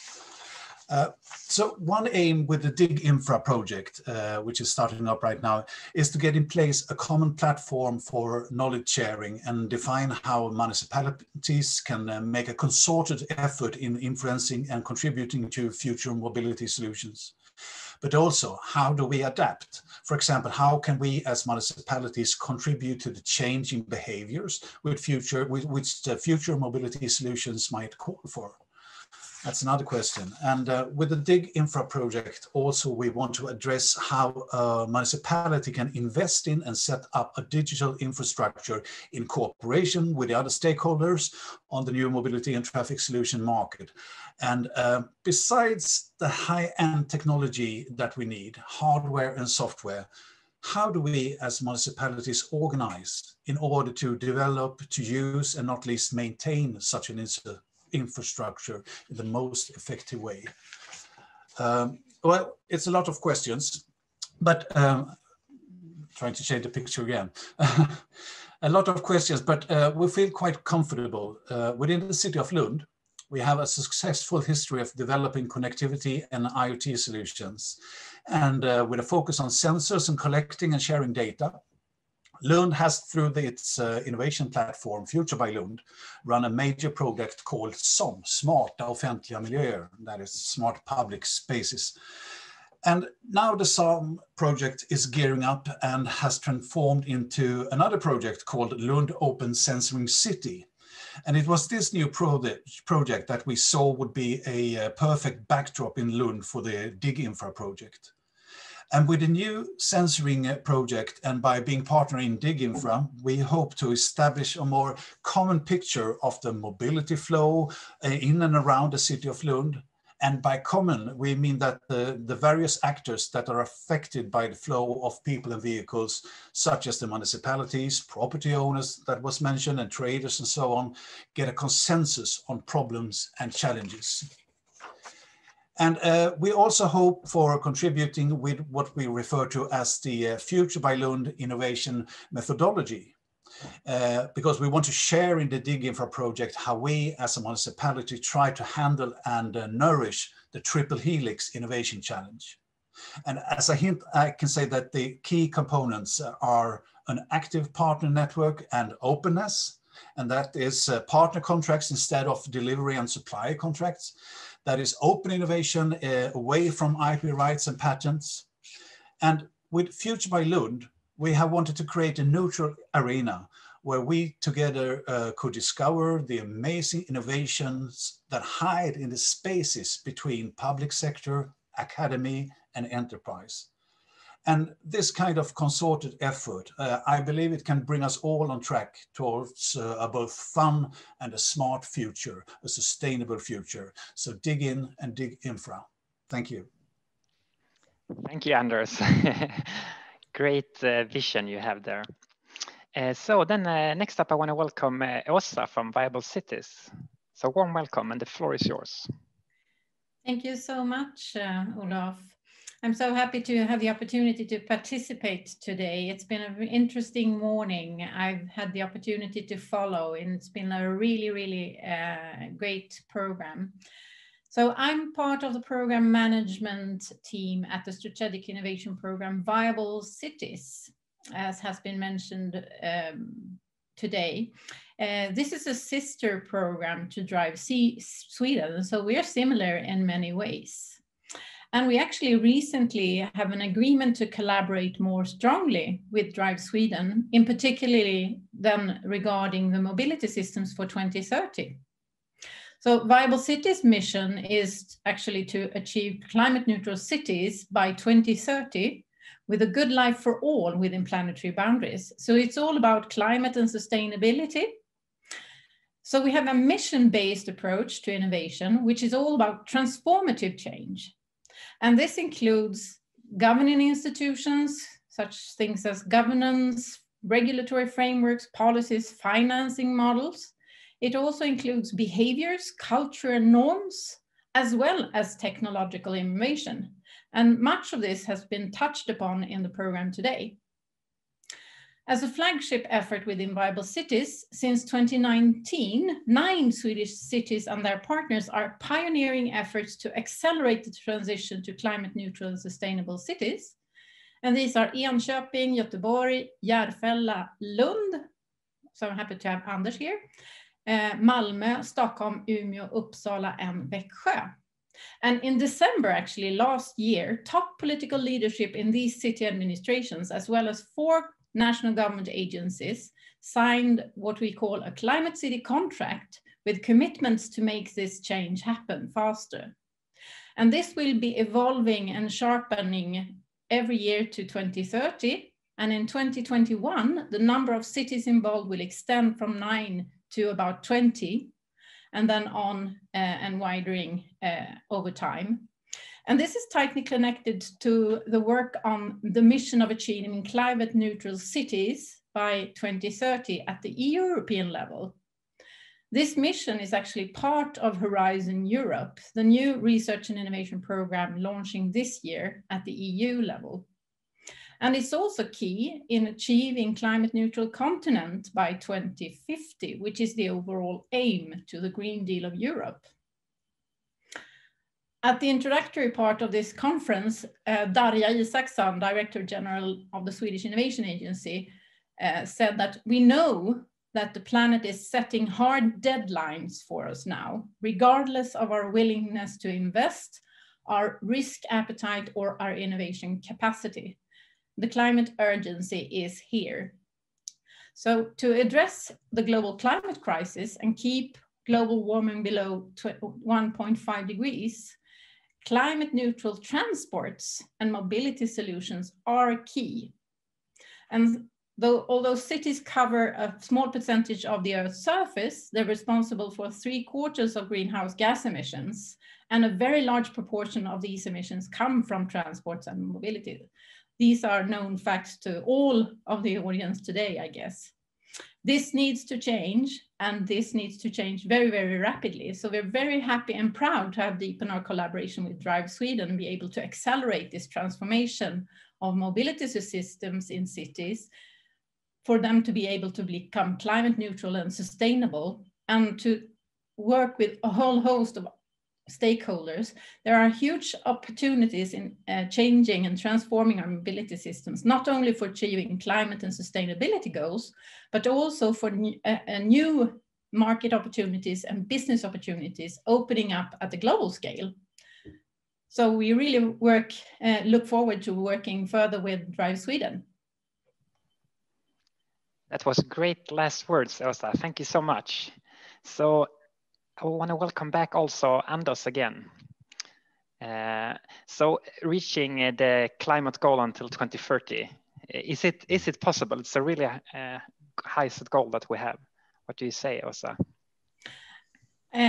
Actually, when we started out in 2019 with our cities, some of our cities said that this is not ambitious enough. They want to aim for climate positive cities. So I think that it's a matter of, oftentimes we talk about missions and we kind of look at the mission of the Apollo space mission in the 60s. We weren't able to put a person on the moon before we did so. So it's very, very important to have bold goals, because if we don't have bold goals, we are sure not to achieve them. That sounds very good. Anders, I was thinking about the DigInfra project. When you listen to DigInfra, you feel that it's a lot about technique, but still, how can that help us to have impact and also reach the sustainability goals? What would you say is the key in that aspect? Well, I think that I did mention that, but maybe it was a bit too fast, but it's not all about technical solutions. It's very much also about how we organize to handle these technical solutions and make the best effects of it, because that is how we can reach sustainable goals.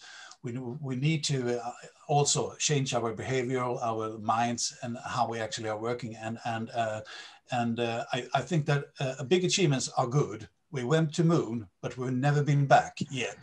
So it might be so that we need to take smaller steps as well. But I think again that if we try to work together, not least with the market and how they are developing solutions and with the research facilities and so on, we can also help each other to reach these goals, because it's all about how we need to change, traffic flows and so on within the cities if we want to do this, because there's also a risk that we might just enhance the fleet of vehicles with the new solutions, so we need to mitigate that as well. Mm.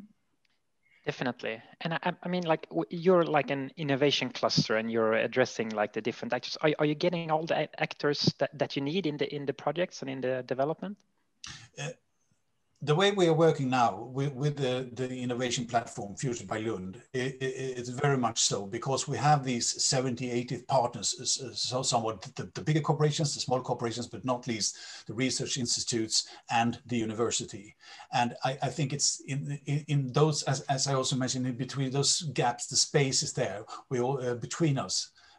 We can find the really good solutions, but we need to have an open discussion and mustn't look at the first step on how we commercialize or something like that. But we need to address the sustainable goals first, and we can get money as well. Yeah, and how do you see your role there, Elsa, in helping these kind of clusters to, how do you say, be even better? I think it's a question of aligning different projects and different initiatives along a common goal. And that's exactly what's taking place in Lund and in the other cities. And if we look at, for instance, mobility connecting to real estate and public spaces and land use, those issues are really, really tightly connected. And we have several projects within Viable Cities that actually touch upon these things. As Anders was mentioning, we need digital infrastructure, we need digital services and platforms in order for change in resource usage and behaviors to be possible. So if we need, for instance, to change the way we use public space and the the way we transport persons and goods in cities and elsewhere, then we need to change also the way we think about how do the places where we spend our everyday life look like? What do we actually do there? And in some of the projects that we have are about architecture, real estate, and mobility as a service, for instance. If you can transform the way we use the space in the cities, in the built environment, in the land, we can move in more greenery, we can have more of a life in between the buildings, as kind of the classical thing. But it's all about taking the at the outset, thinking about what life do we want in the cities? What does good life look like? What are our everyday lives about? What is quality of life? And we know that we can have health, we can have reduced noise levels. We have a lot of benefits in transforming mobility systems. I think that was time flies when you have a fun and good time. So I think we have to wrap up, and I think that was really good last words, and connecting the different areas and within like both the society and different technique areas would be a key here, and cooperation also. So thank you so much, Åsa and Anders, and I want to welcome back Sofie and Jan again. Thank you. Thank you. Thank you, Olof and Åsa and Anders, for contributing to this very interesting discussion. We will obviously follow up very closely on what's happening here with both the GIMPRA project and the exciting collaboration between our two strategic innovation programs. So we'll certainly come back to that. So far in the agenda, we've been looking pretty much on things that are happening inside our program and different projects running.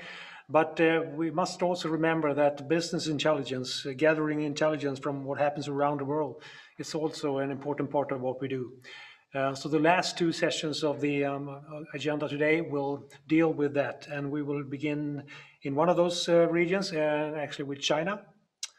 Sofie? Yes, because as you said this morning, Janne, when Drive Sweden started 5 years ago, the hype around the potential of connected and automated vehicles was running high in Europe, US, and Japan, but not much was known about what China was planning. And this has changed dramatically since then. And today we have the pleasure of getting a presentation from Ms. Gong Wei from CICV, which is an organization which just recently launched the second generation roadmap for deployment of connected and automated vehicles in China. And due to the time difference, Ms. Gong Wei's presentation had to be pre-recorded.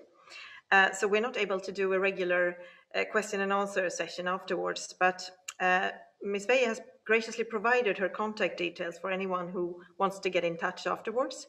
And we will, of course, also put her slides on Drive Sweden's website so that you can have a look. So by that, please enjoy this presentation. Hello everyone. Good afternoon. I am Gong Wei from China, CICV. Very happy to participate in Drive Sweden in such a special way. I will share with you the technology roadmap of ICV in China. First, to introduce my organization. I come from CICV, which is established in 2013. We now have more than 500 members from different industries. The main task of the alliance is try to enhance the cooperation between the companies, institutes, universities from automotive, telecommunication and transportation industries. So we work on industry research, group standard research, demonstration and pilot, technical exchange and talent cultivation. So very special task of CICV is in 2018, CICV supported to establish the CICV. That's innovation center company, mainly focus on the common technology research and technical results application and deployment. So now the CICV have 23 shareholders from Chinese and abroad, 12 OEMs, including FEW, Shanghai, and of Chinese OEMs, and also Volkswagen, GM, and Toyota of international OEMs, and 9 Chinese abroad suppliers, including Bosch and Hexcom, and two institutes. So both CICV and CEICV combined to make the National Innovation Center of ICV. So that's the organization, quite confusing sometimes. So the background of the technology roadmap. In 2016, CEICV launched the technology roadmap of ICV, the first version. So it's the first version of the technology roadmap. It played quite important role. It was consensus of all the industries. It supported the strategies and plans of the government, guide the development of industries, including the technologies, infrastructures, and investment.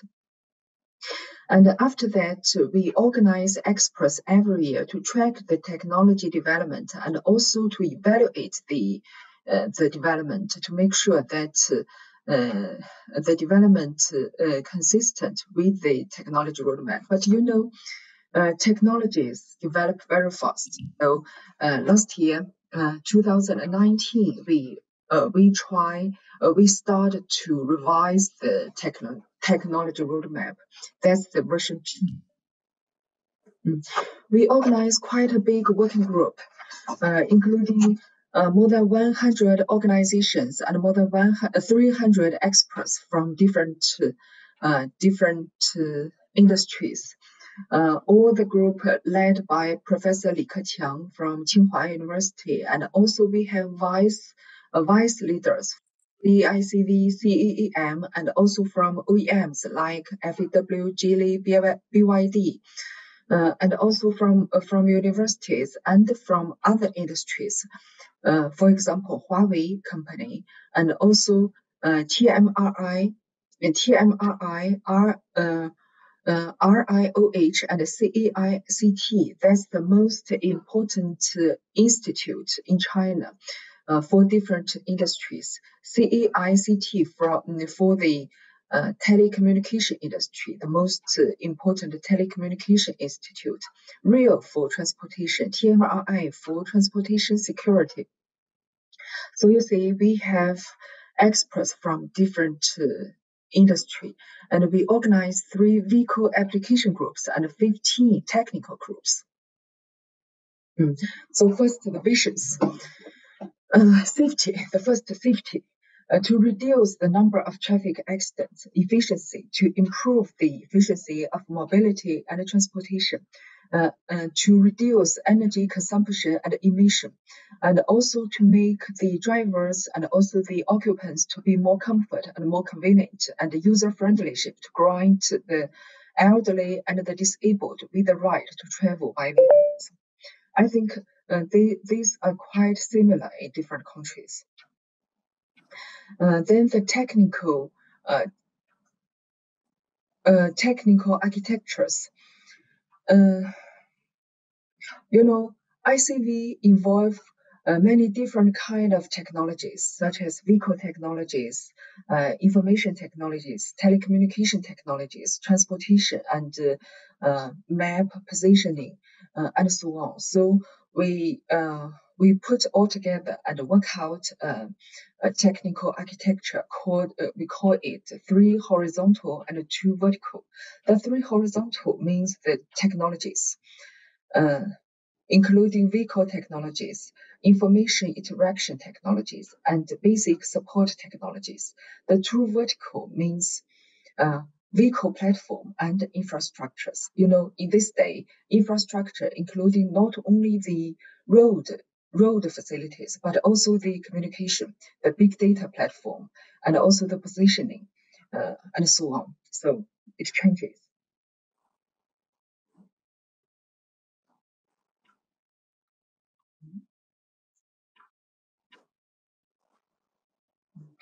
Then the automation and the connectivity levels. From the technology roadmap version 1, we already have 2 levels, the automation level and the connectivity levels. We discussed with many international peers. They all agree. They all have somehow agree with this. So for the automation level, we have 5 levels, very similar to the SAE levels. For connectivity, we have 3 levels. The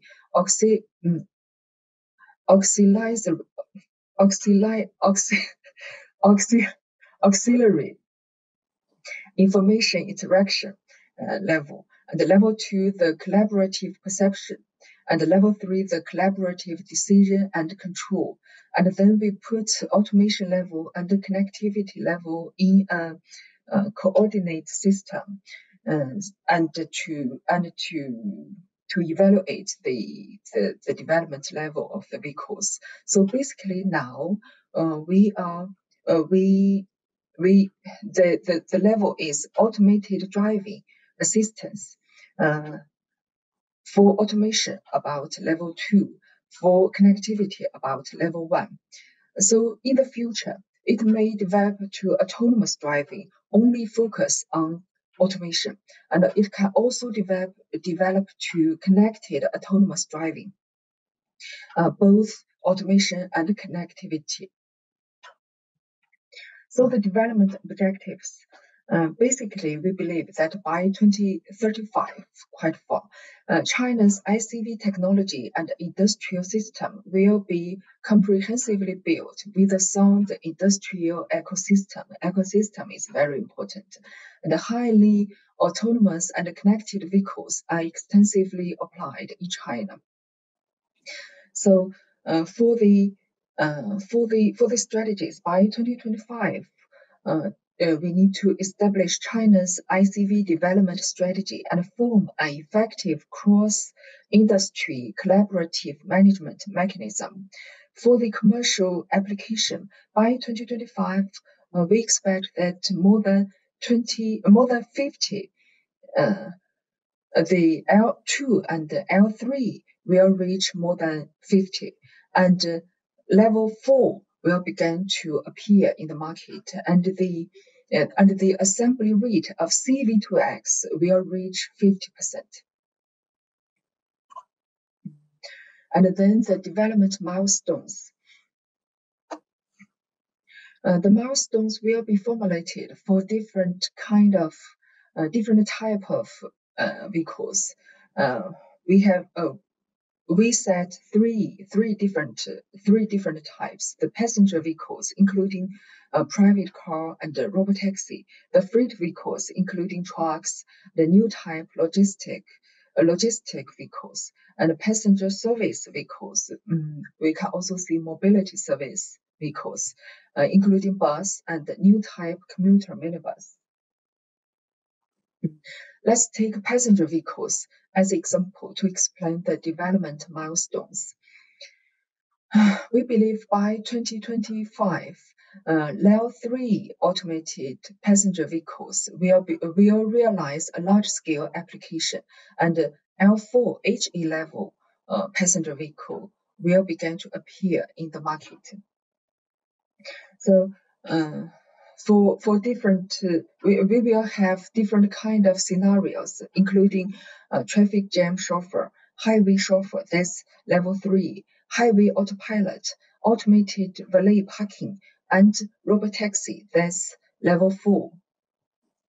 Take highway autopilot level 4 as an example. You can see here for automation. For automation level, it's level 4, but for connectivity level, it can be realized without collaborative perception. So that's level 1 of connectivity. But with the support of connectivity, with the support of collaborative perception, the highway autopilot will be more safety, will be more safe, and will be used widely, we believe. And the color means the time. We believe that highway autopilot will be realized before 2025. So to save time, I will not explain freight vehicles and passenger service vehicles. So then the technology roadmap for different technologies. To realize the milestones of the ICVs, we have to make sure that the technologies meet the requirement of the requirement. So for the so let's look back to the technical architecture. For the vehicle technologies, we believe by 2025, technologies such as environmental perception, computing decision and control will meet the decision requirement of three levels, and level 3 and level 4 in specific scenarios. And for information interaction technologies, by 2025, NR V2X frequency spectrum will be set. The region level basis cloud computing platform will be built, and vehicle road integrated perception technology will be applied in many scenarios, such as intersections, highways, and so on. And then for key basic support technologies, we also believe that the technologies like AI, like safety, like mapping and positioning, test and evaluation, and also standards have to meet the development requirement of the roadmap. So this is my introduction about the technology roadmap. Thank you very much for your attention. Actually, now we are working on the application roadmap for different type ICVs. That means the passenger vehicles, including the private vehicle and the robotaxi, the freight vehicles, and also the mobility vehicles. We believe that for different kind of vehicles, we have different limitations. For example, robotaxi, I think maybe technology still is the challenges. But for others, for example, AVP, maybe the ecosystem is the biggest limitation. So we organize the companies and the experts together again to work on the application roadmap, to work out all the limitations, including regulation, technology, infrastructure, and standards.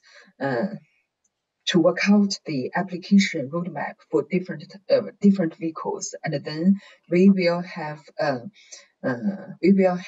working group to keep working on the different issues. Just mentioned the regulations, technologies, the standards, and so on. And we'll be happy to have more discussion with international peers, including the technology roadmap and also including the application roadmap. Thank you very much. So if you're interested, please contact me. Thank you. So wish the Drive Sweden a big success. Thank you. Well, wasn't that exciting? I think we have lots of reason to keep a close eye on what's happening in China. And I was also happy to see that they're realizing the need for building up an ecosystem just like the one we have here. So make sure that you keep in touch with these slides as we present them on our website later. Next on our agenda, and actually our last keynote, is Russ Shields. Russ is a very special person in the global automotive and mobility industry. I dare to say that every one of you in the audience here today have some time experienced one of his products, because Russ was very instrumental in bringing consumer navigation maps into the GPS and mobility navigation market. And now he's up to something else exciting that he will speak briefly about, but he will also share his vision for what's going to happen when highly automated consumer vehicles hits the market here. So please join me in welcoming Russ from dialing in from Chicago online here. Russ, please. Thank you, Jan. Very nice introduction. I'm pleased to be here. I hope what I have to say is useful. So I can start the presentation whenever this come up. Just to understand my efforts for the last few years have been around highly automated driving, working towards how we will be able to get cars that really will drive for yourself.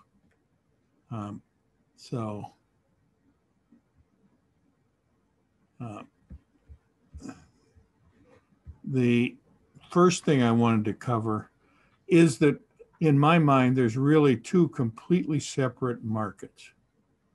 The geofence vehicles, which gets lots of coverage, the shuttles, robo-taxis, people hear about Waymo and Argo AI and Cruise and what have you, and Amazon getting into it and other things. And the vehicles that people will buy, use them for your travel wherever you go. And for these, there's really a very substantial difference in what the ODDs are. ODD, operational design domain, is some buzzword that we use for the regulations that we're working on.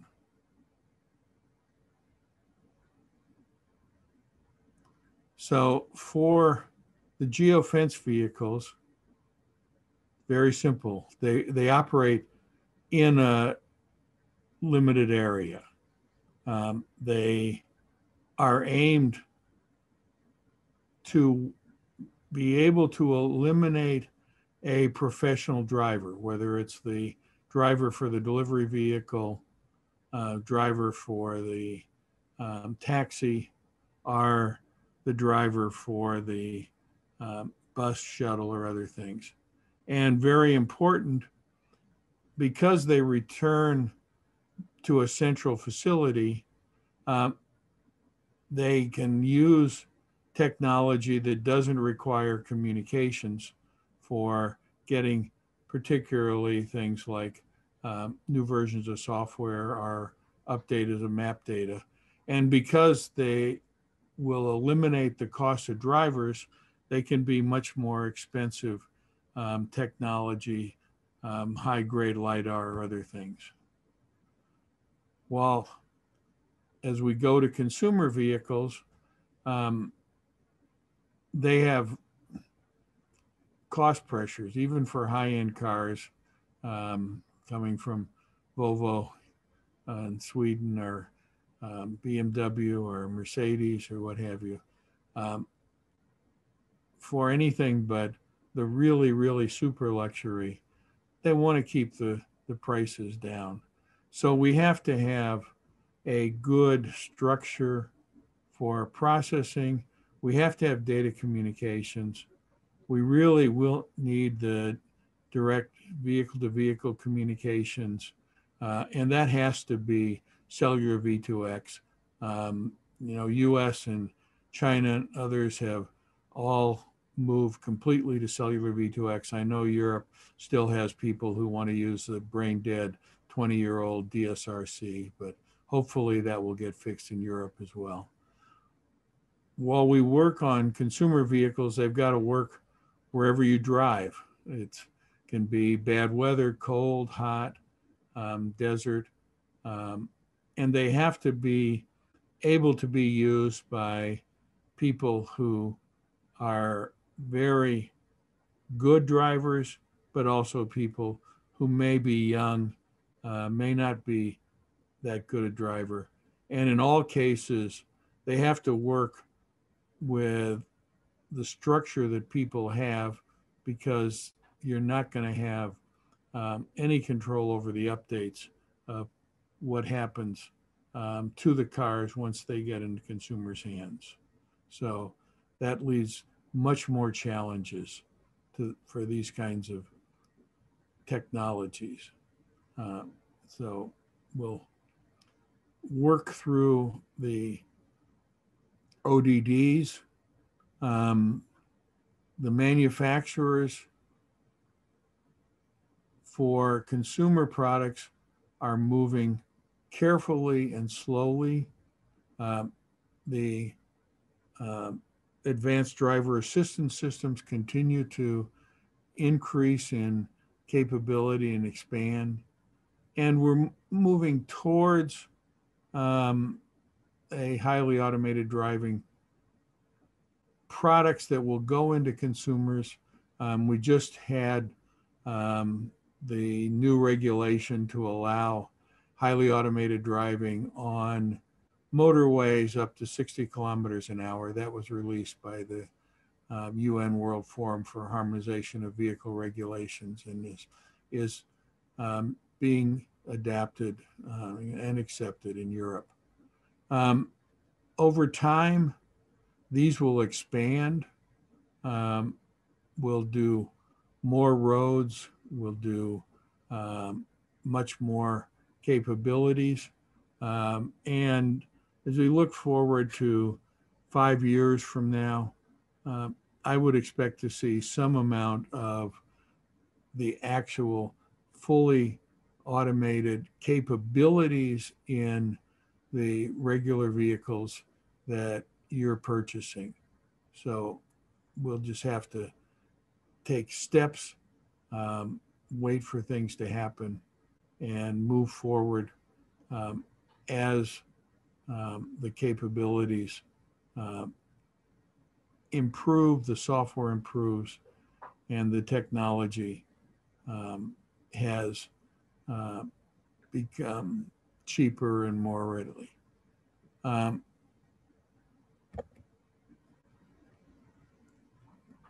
So there's a substantial set of priorities that we have to look at.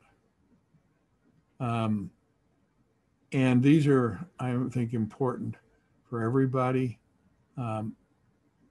Really, there's big trade-offs. Some people I hear saying, well, we have to make our highly automated vehicle be 10 times safer, 10 times better drivers. That's a nice long-term objective, but if we're trying to help people who are disadvantaged, maybe they're have disabilities, maybe they're low income, other things that they don't have a vehicle, consider whether we want to allow vehicles to be put in service with, I wouldn't say no safety, but not significantly more than what a good human driver does, so that we can serve those other people. That's a truly important challenge that we're going to have to come through with the traffic control authorities carefully thinking through the whole thing. In many cases, we'll look at places where a geofence vehicle may work. Shuttles and delivery are clearly doing better than some of the robo-taxis. There's some nice technologies of little small devices for last part of a kilometer delivery, pods as I would call them. The consumer vehicles will evolve as the regulations allow them. So you're going to have to think through in the public policies what you want to consider as an urban planning or infrastructure versus education or safety or industrial policy as major potential decision-making that is going to have to be made around the world by all authorities working through to determine what to do, when to do it, how to support it, what makes things come through and be available as we're working to have these technologies evolve. So that's very much my summary of what things will happen. We really have to look at how good an HAD product has to be. We really have to look at what technology and road configurations will handle. We do have to consider impacts. Obviously, there's potential impacts on employment. They may be plus, or they may change people. Certainly, there's logistics where we can do support of more and more direct delivery. We may end up with some reduction in airline use if I can have a good vehicle that I can go overnight, say from Gothenburg to Munich without having to worry about anything, just get in my comfortable car and take care of it. We'll see. We're going to really have to consider what impacts we have in road design in the long term, what impacts we have for the future, for potential software development, changes on how we make sure that things are absolutely working the way they're supposed to work, which is, as a software person, I can tell you, a very, very big challenge.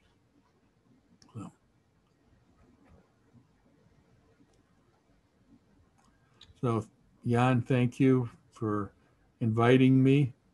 I hope that what I've said has a little bit of use for you. Absolutely. Thank you very much, Russ. I'm going to bring up one question here, and I'm going to rephrase slightly. The question sounds, when do you think that a decent-sized city could be served by geofenced robotaxi services only? Oh, that's a dangerous question. I am not a great believer in robotaxis because even if we make them work well in good weather, I think we're a long, long ways away from bad weather.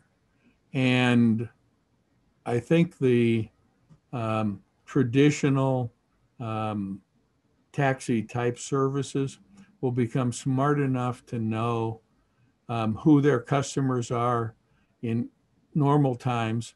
And when it's heavy snow, they're going to take care of their customers.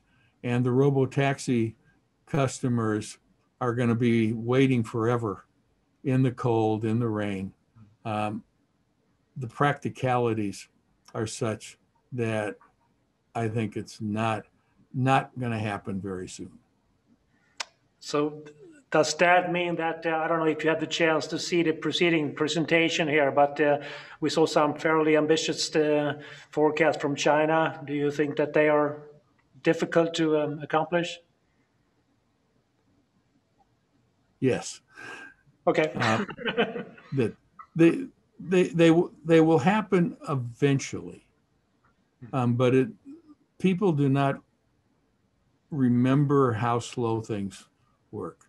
We started in navigation in 1985.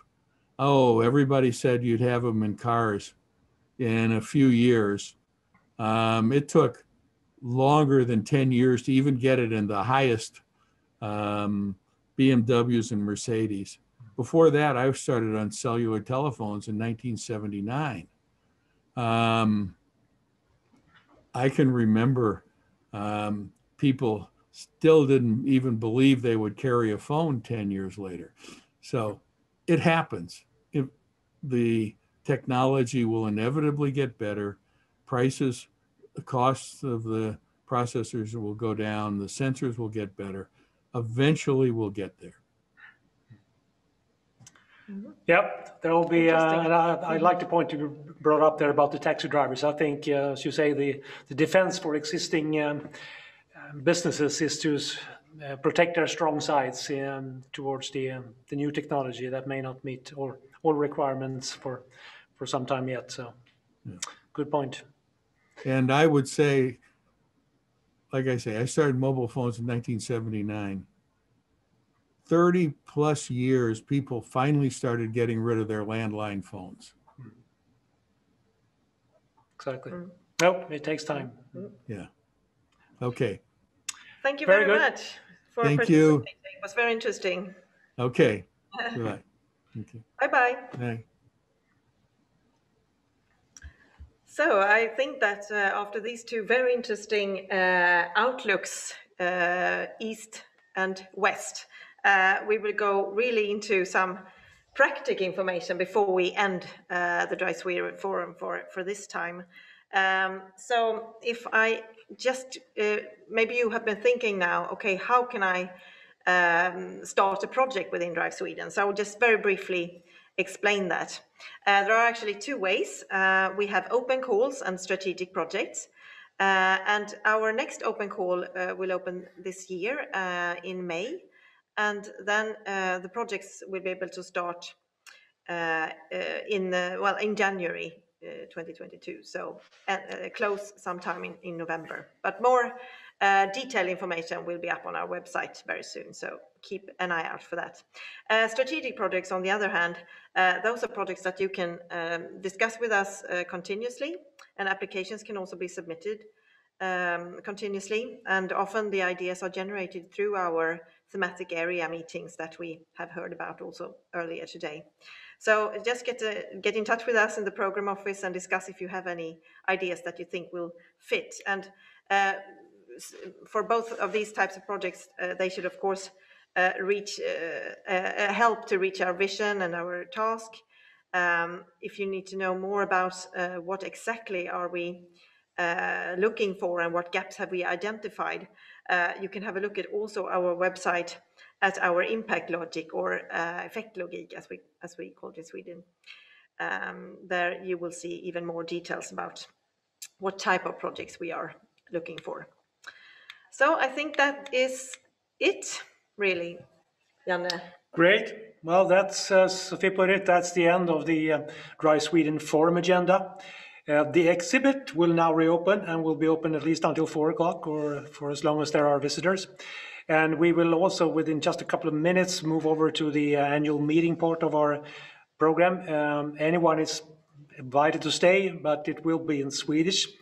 With that, we'll close the formal part of the forum part. And I want to thank all the speakers.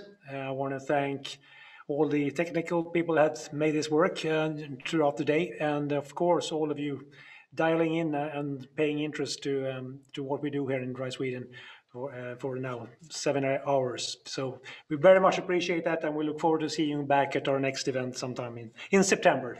Dates will be announced later. So thank you very much. Bye-bye.